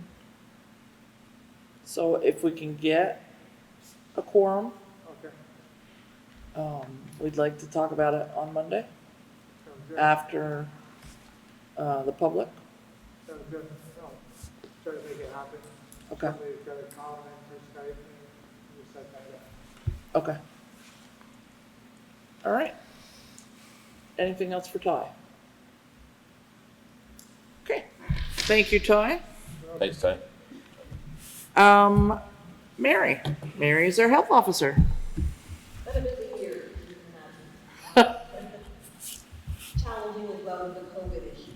I have one current tenant landlord, major issue that's going on right now. The tenants are out of the property. I have flagged the apartment buildings until I can go back and reinspect because I did find several areas that are not suitable for renting. Okay. They weren't working very well with him. He did evict the property, so I think he's gonna be facing some issues there, but he's well aware of that, at our discussion. Okay. That is offer 78. And all, like I said, kind of fluttered in quite frequently this year. I'm dealing a lot, did have to use nursery animals, owners places, because of the severity of some fights. But most generally, the rest of them, some of them was just chasing down the information, making sure they had their vaccines, and making sure they had the 10-day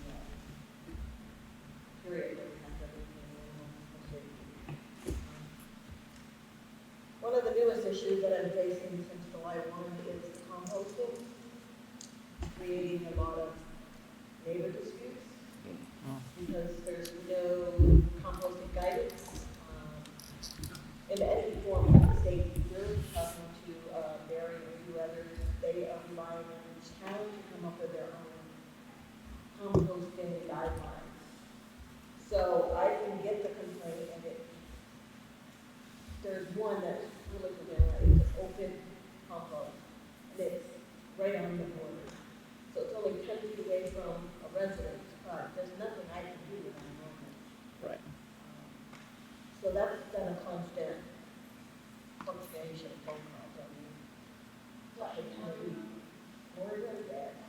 And it's no working it out between the two of them at this point. I think it's going to a lawyer, but I don't know. As I explained to them, there's nothing I can do without some kind of Right. authority. Heidi, I think, brought up, it comes under agriculture kind of technically. So, Joe's suggestion is right up something.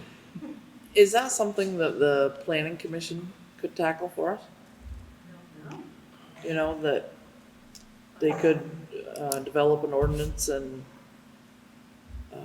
do a little research and see what other towns have done and maybe come up with something that would work for Highgate and then, I have reached out to a few other towns. Okay. I did go to, before COVID, I did manage to go to help out, okay? So I did match up with a Okay. few people, small towns, I say small towns like Highgate. right, They're having the same problem and they have no word of it, so they're kind of doing the same thing we're doing, which is Right. just fielding the calls and explaining that there's no wrong. It is a recommendation that an ordinance be written and have explained, but that's not going to happen overnight. right. If the state doesn't even have a model guideline for it to go by. So we're kind of going to be shooting it from the hip. And I can tell you, I've seen some of the nasty stuff. It's going to create animal issues. Oh, yeah, yeah, that's, So that's how. yeah, yeah. And that's one of the It's gonna be a biggest problem. things that I've been dealing a lot of. I mean, the big issue, and I know that it's very dominant for all of us in Highgate, is the craft. I've been very successful with many properties,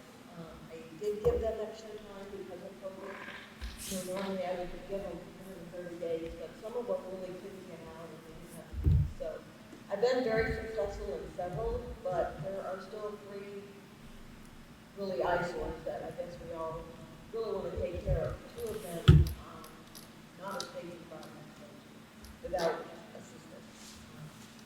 Okay. I have been talking with Gary Domina and David Harris, and they're willing to step in and help. The problem is, they work days.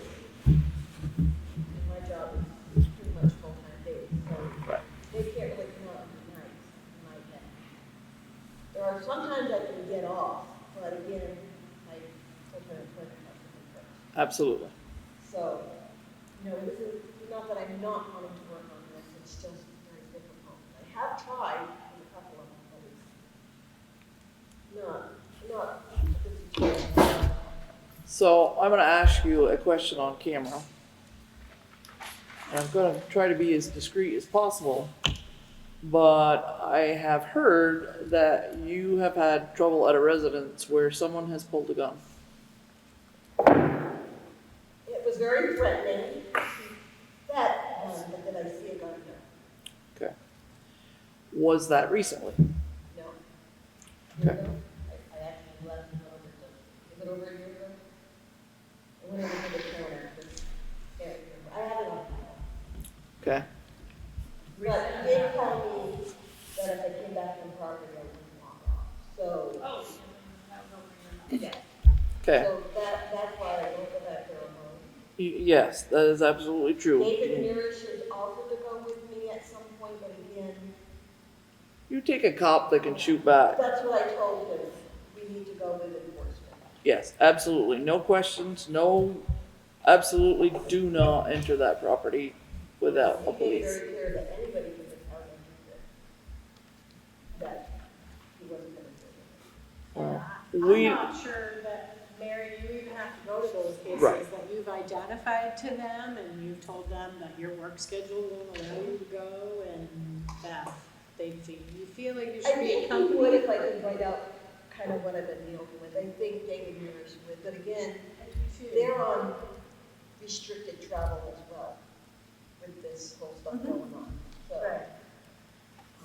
I think and I know these people have gotten help before, so it's frustrating.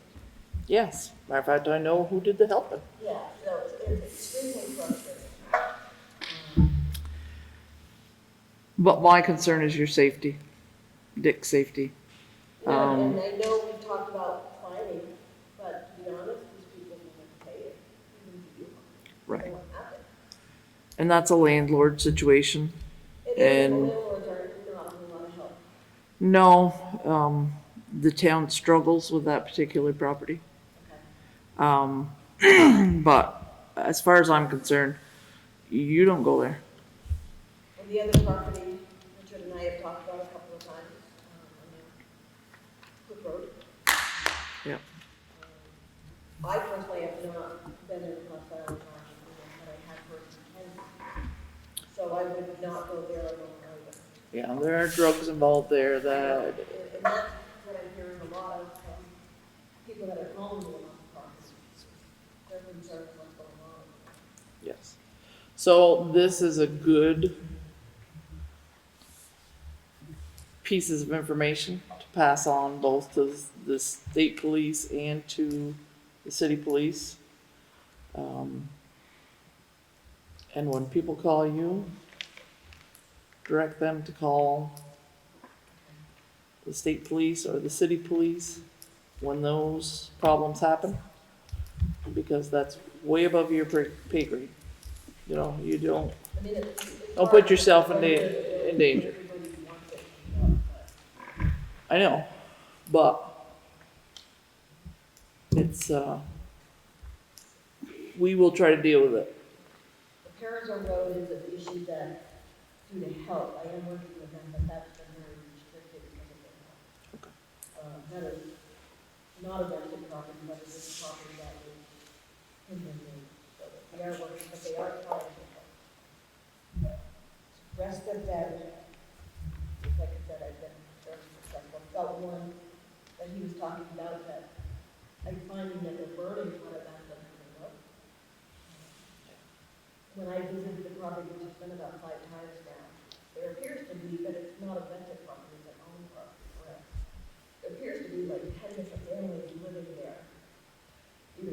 residential campers. Wow. But I don't see where there's, sewage issues, that kind of thing. Okay. Otherwise I could do something. Right. Did want to clean up the property, but I haven't closed the case because of the ongoing. Well, I'll tell you. Yes, absolutely. You do a fantastic job. You go above and beyond. We're grateful for that. But, like I said, when it comes push to shove like that, you call the police and we'll make sure they get arrested. Because that's not right. So what I'll do with the two ones that I'm not going to work with, write up something and see what David and Mary can do to assist with it. I believe, if I'm not mistaken, David visited that property already last year when we had issues. Did a lot further. And that's when it had the residents that needed help. Yeah. But, yes, I would just wanted to verify that. Did I actually do it? Okay. Right. But, you were threatened. You were threatened and it was a viable threat, so when that happens, call the police. We're not putting up with that crap. Call the police. They get called enough, they get rid of them. I did have to get the police involved with the tenant landlord dispute on the issue. There was a few different days that we had those issues. So the city police were phenomenal. Good. I will say that. Okay. And if for some reason you need the St. Albans police on a certain day or a certain time, that's available for you, They did tell me that. yeah, let me know and we'll arrange for their time to be during that time. They've been very good. They've gone to a couple of places that I, not that I have been to, but I have questions just based on what I've heard. Yeah. And one of them was right to have that. It was good. Yeah. Okay. Anything we can do for you? The only thing I might like to add, if I could get, when I go into the homes, like footwear, like, just the booties that go with my other shoes, I'm not sure. I think the other stuff I get is Okay. I bought a box of blues for the highway department, so when they come into our office, come on in, they don't wear them.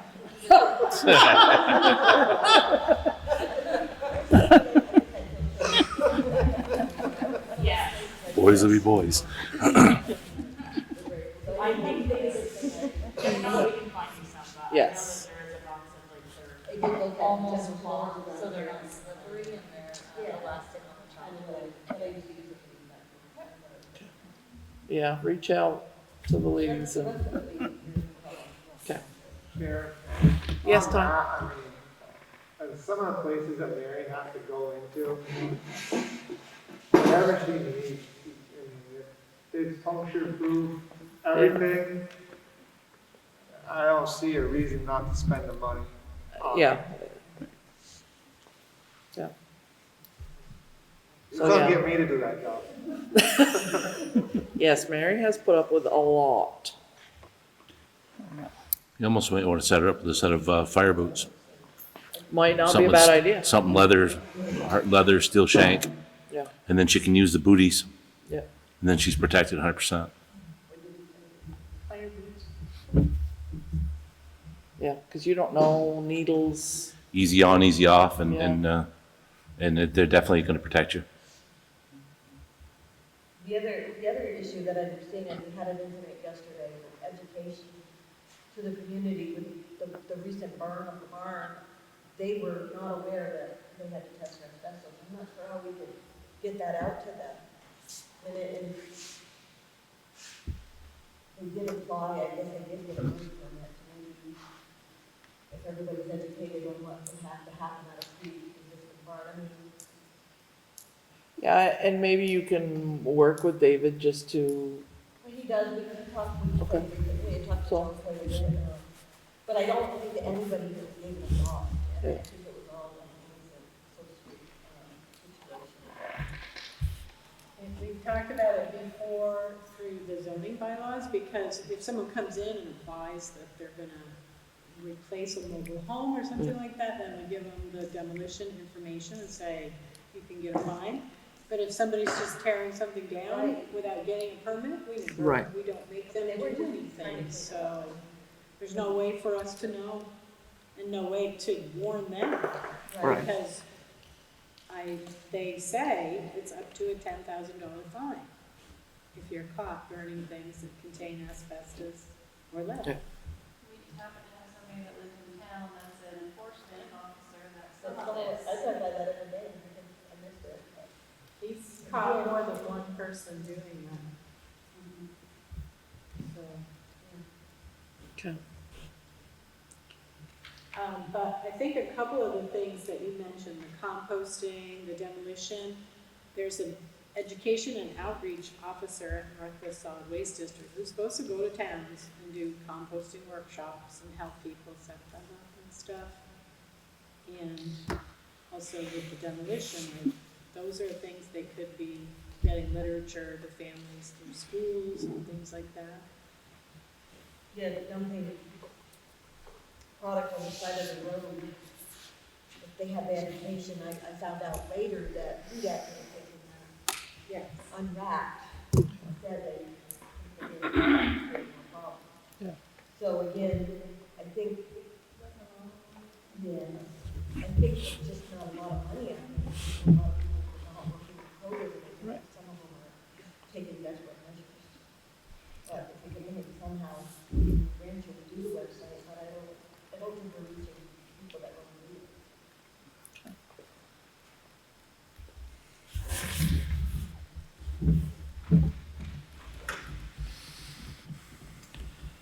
it. Okay. So that's something we need to work on, is an idea or ideas of how to reach more people with the right information. I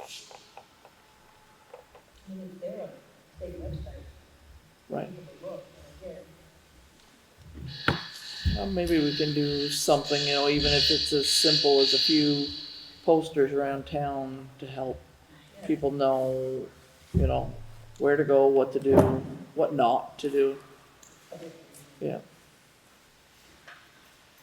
Okay. Any other questions for Mary? Thank you, Mary. Seth, Thank you. Yeah, thank you very much. Thank you. we're ready to Well, like I said, reach out to any of us for assistance. And When do you think it comes? I mean, I didn't know it come up. that's great.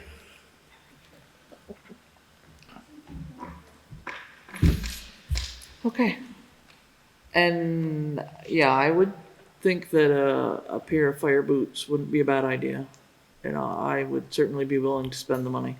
Would you have anything, Joe?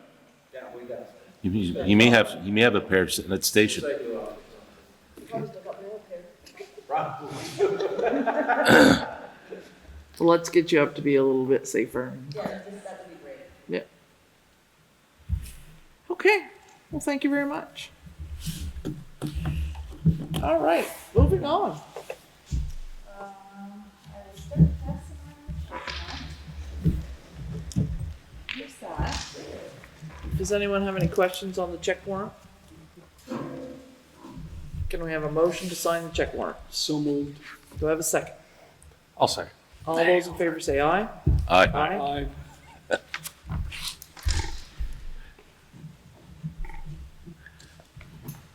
So what else is in the wild world of finance for the town of Highgate? All sorts of goodies this time of year. Oh, boy. The auditors will be in, so that'll be wrapped up very quickly. Taxes, a quick little update since our last meeting on the 6th, another $4,092.31 has been collected. Awesome. Pretty well every everyone on my list right now has been given a tax bill letter from the attorney's office. If they're not on the meeting, there have been some. Good. Yes, so the letters are working. Do you want me to continue on with the tax rate while Yeah. you're signing? Okay. So, Wendy did put this little thing in your SharePoint, everyone saw that. Yeah. Here.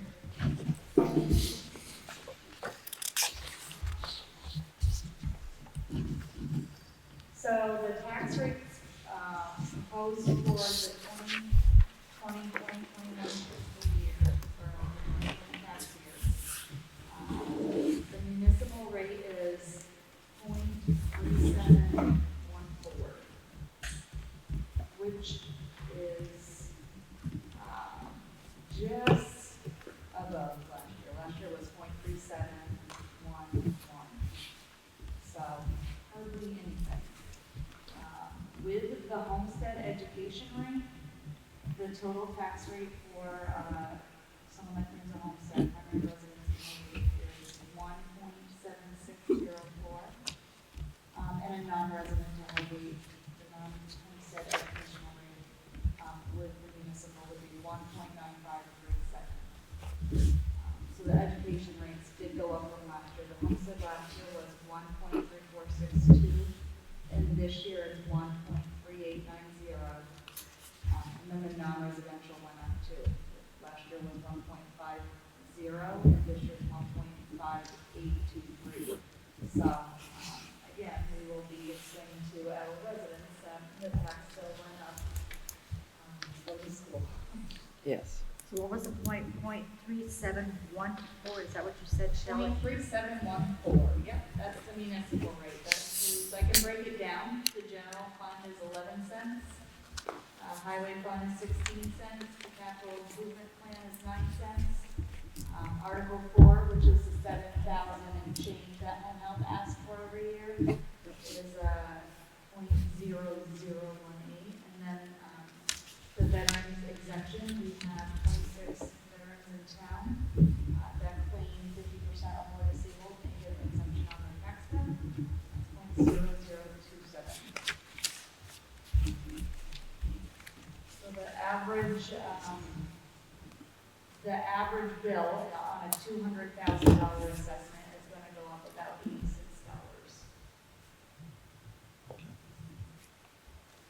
Not even, but nothing we can do about it in this office either. Right. And I think the town has done a really good job at trying to control costs. We don't ask for more than we need. We don't spend more than we need. We do the best we can with what we have and try not to burden our taxpayers. No fluff in that. Yeah. And Shelley, it's kudos to you that we collect as much tax as we do, because I know in past years we've had much larger unpaid tax rate. Yep, and you do a fantastic job, and it shows. Yep. It shows. As always, willing to work with anyone that needs help. All you have to do is call, email, and set up a budget plan. I can't stress that enough. I can't stress that enough.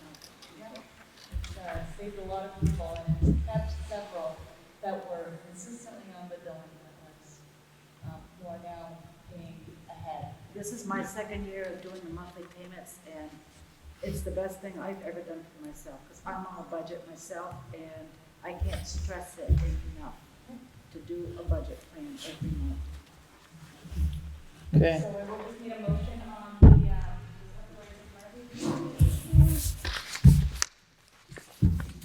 Yeah. Okay, so I would like a motion to set the tax rates for 2020-21 at a homestead of total 1.7604, and a non-homestead tax rate total of 1.9537. So moved. Do I have a second? Second it. Any discussion? All those in favor say aye. Aye. Aye. Aye. So moved. So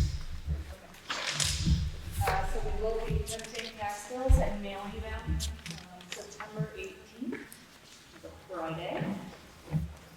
Let's give people a couple days to their new bill before the office is open. Sneaky. Yes. So people can expect their bill in the mail towards the end of September. And they are due. No, nope. November 1st is the weekend. October 30th, Friday at 4:30.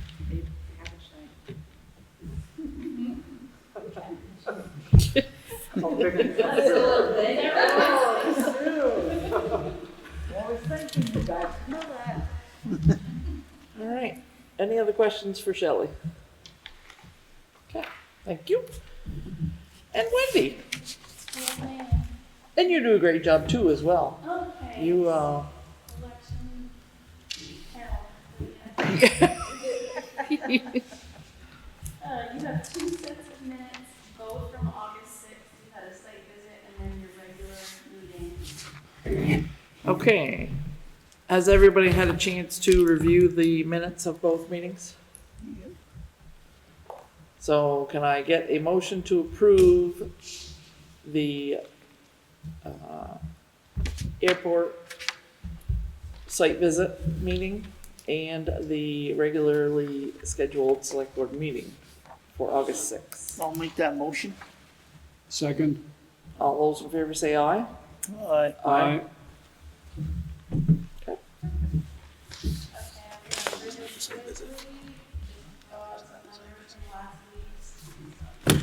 Last week's primary.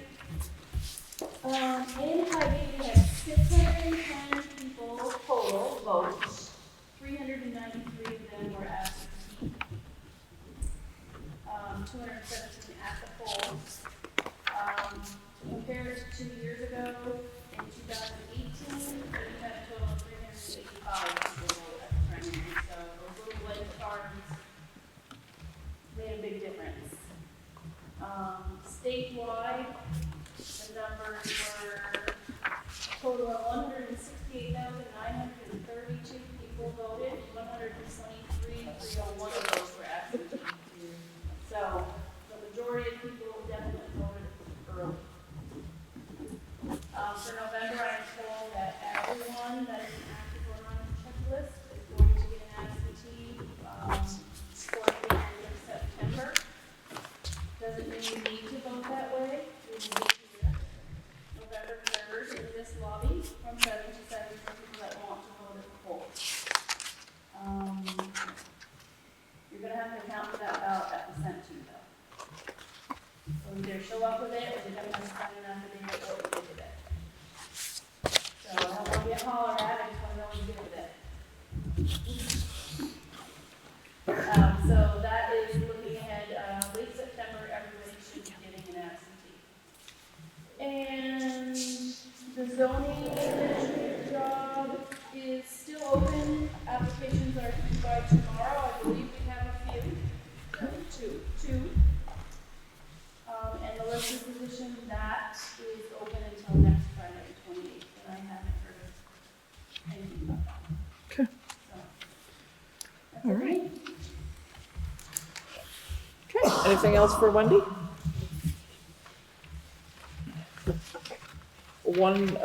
No. Please do not come to the town office and pound on the door and make a butt of yourself. Please call ahead. The girls are there. Ladies, sorry. They're happy to help you. They're more than accommodating. But please have a little respect. They're doing a tough job. I know you want to do your business right away. Can't always happen that way. For their safety and yours. So please be respectful at the town office, please. Yeah. Okay. Heidi? Okay.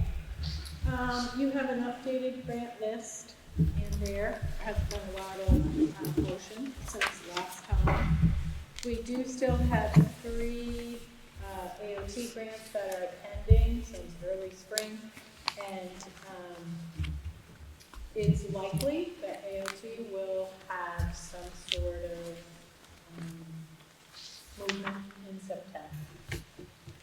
So I did check, and the stormwater grant program that funds the Nishi Road slide will be opening up, and that's our opportunity to apply for more funds for that project, because we're desperately short Yes. on that.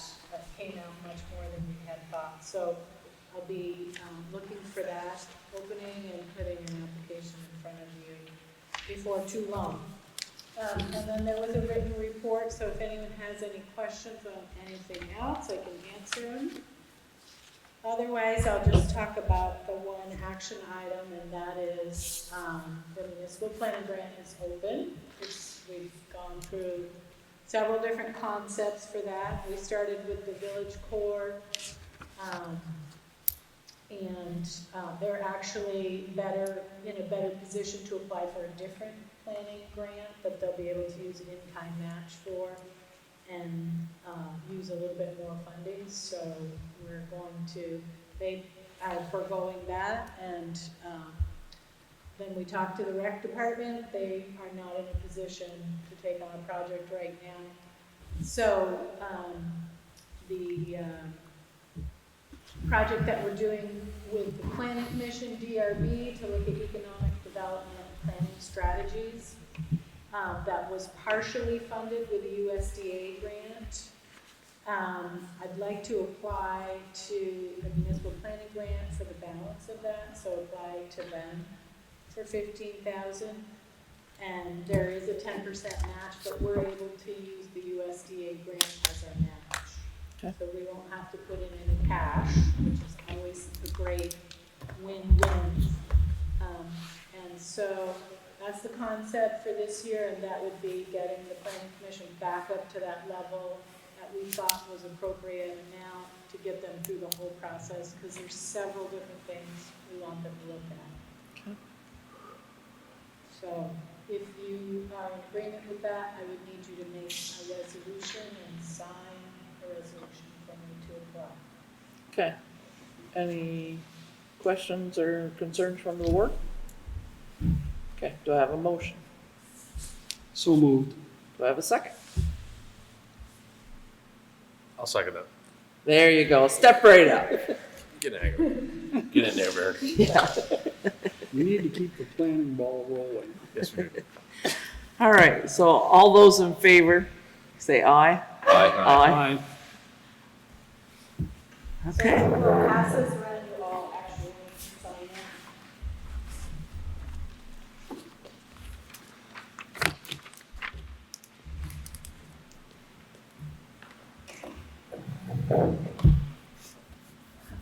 And I have some consultant proposals that I want to talk to you about, but I actually would prefer to do that in executive under contract negotiations so that we can flesh out the details and not have that in here. Okay. And that is it for me. Okay. So as for select board items, we have fulfilled our duty in response to the Cherry Hill property, and the sale of that to Vermont Fish and Wildlife. I'm assuming that we've had no letters or concerns from any of the public. Okay, so that sale shall go forward. Yes, and I did talk to our attorney today, and she said that Fish and Wildlife has the deed. They want to sign it first, but she's making a resolution for this board to say that we did warn it, where we warned it, and that we didn't receive a petition, and then you sign the deed. All right. So it should be next meeting. Okay. Do we need a motion now for that, or would you like to just sign it at next I meeting? don't think you need anything at this point. Okay.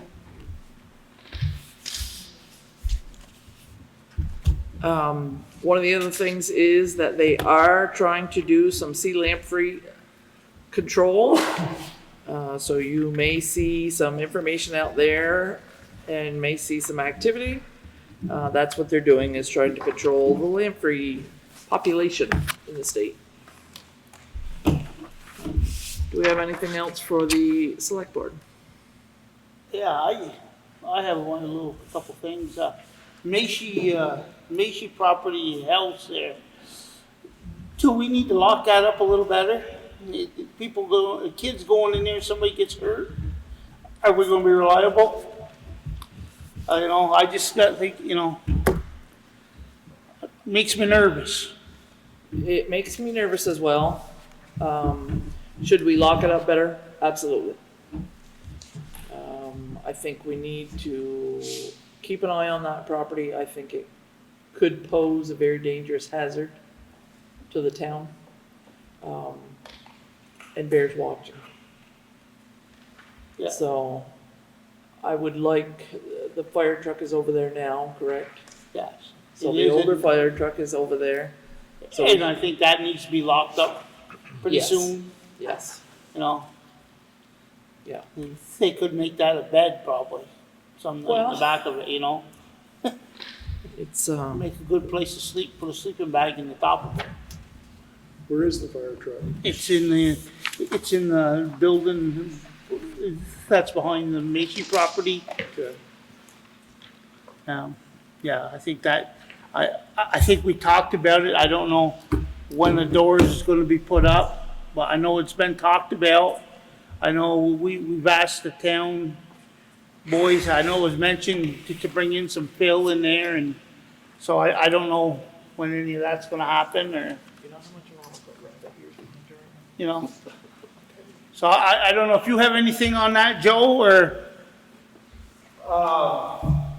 Actually, I was gonna talk to you guys a little bit about that, as far as the doors or anything like that. I know Butch said that they could get some stone in there and stuff like that. Yeah. That's not a problem. Just to get the wheels up off the sand and stuff. But I guess the only other option thing is actually getting a door on there. But really haven't decided exactly what we're gonna do for a door, or even looked at a price for a door. I think we could do an overhead door, without any trouble in there. What? So, I mean, I could probably get some prices on some doors. If that's something that we Is it an overhead door gonna give enough clearance? were. Can you get back away from the door? Yeah, I'm pretty sure it'll give us enough clearance to get it in and out. Because there's about 2 inches of clearance. So, and an overhead door will go all the way as long as we get the wall mounted spring type, not the rails. Okay. So, the door will go all the way out, so. Yeah, I would entertain pricing for an overhead door, barn doors, a sliding door, whatever we could to get that sealed up quickly. Well, I was just trying to figure out that for the barn door, it's gonna be hard to lock it. In that area, I figured with an overhead door, at least we could lock the overhead door and we could just board up the side door. We only have one access in and out, so it's gonna be a lot easier to be able to see a big 16-foot door open than it is gonna be a small 3-foot door. That was the thought on that, so. Okay. so Sharon, you need a motion from us? No, not until we get some more information. Oh, okay, but. Yeah, we'll need some more information in order to go forward. So I'll get with Kyle and I'll get that information for you. Okay. So, does Butch and his crew have enough time to really, work on securing the house, or should we be talking with a contractor of some sort about closing off the doors and the windows on the first floor, for instance? Yeah, I think I think we should leave Butch and them boys alone. They got big sand pile put up, and Yeah, you know, that's my opinion. If we can get somebody else to do it, well, that's where I was headed. yeah. I agree. You know, I don't want to overwhelm them. You know, I think everything's going great in the highway department. I would like to keep it that way. Yeah. I do as well, but I'm wondering if we could ask them. And you let them Tell us. just, yeah. Okay, yeah. I completely respect your opinion on that, and I agree with you, but, Okay. you know, if it's a matter of getting some plywood and, you know, covering up those windows and, you know, just so the first floor, if they're too busy, then we can find other avenues, but. I can ask them that. Let's ask them first, Okay. please. Well, that sound okay, Bruce? Oh, yeah, no, it's, All right, anything else? Okay, anything else from either of you? Okay, so I would make a motion to exit the regularly scheduled zoning meeting and enter into executive with Joe DePatie, Heidi Bridge Valenta. Mary, do you need to see us in executive? No? Okay. So that's it for now. Do I have a second? I'll second it. All those in favor say aye. Aye. Aye. Okay, thank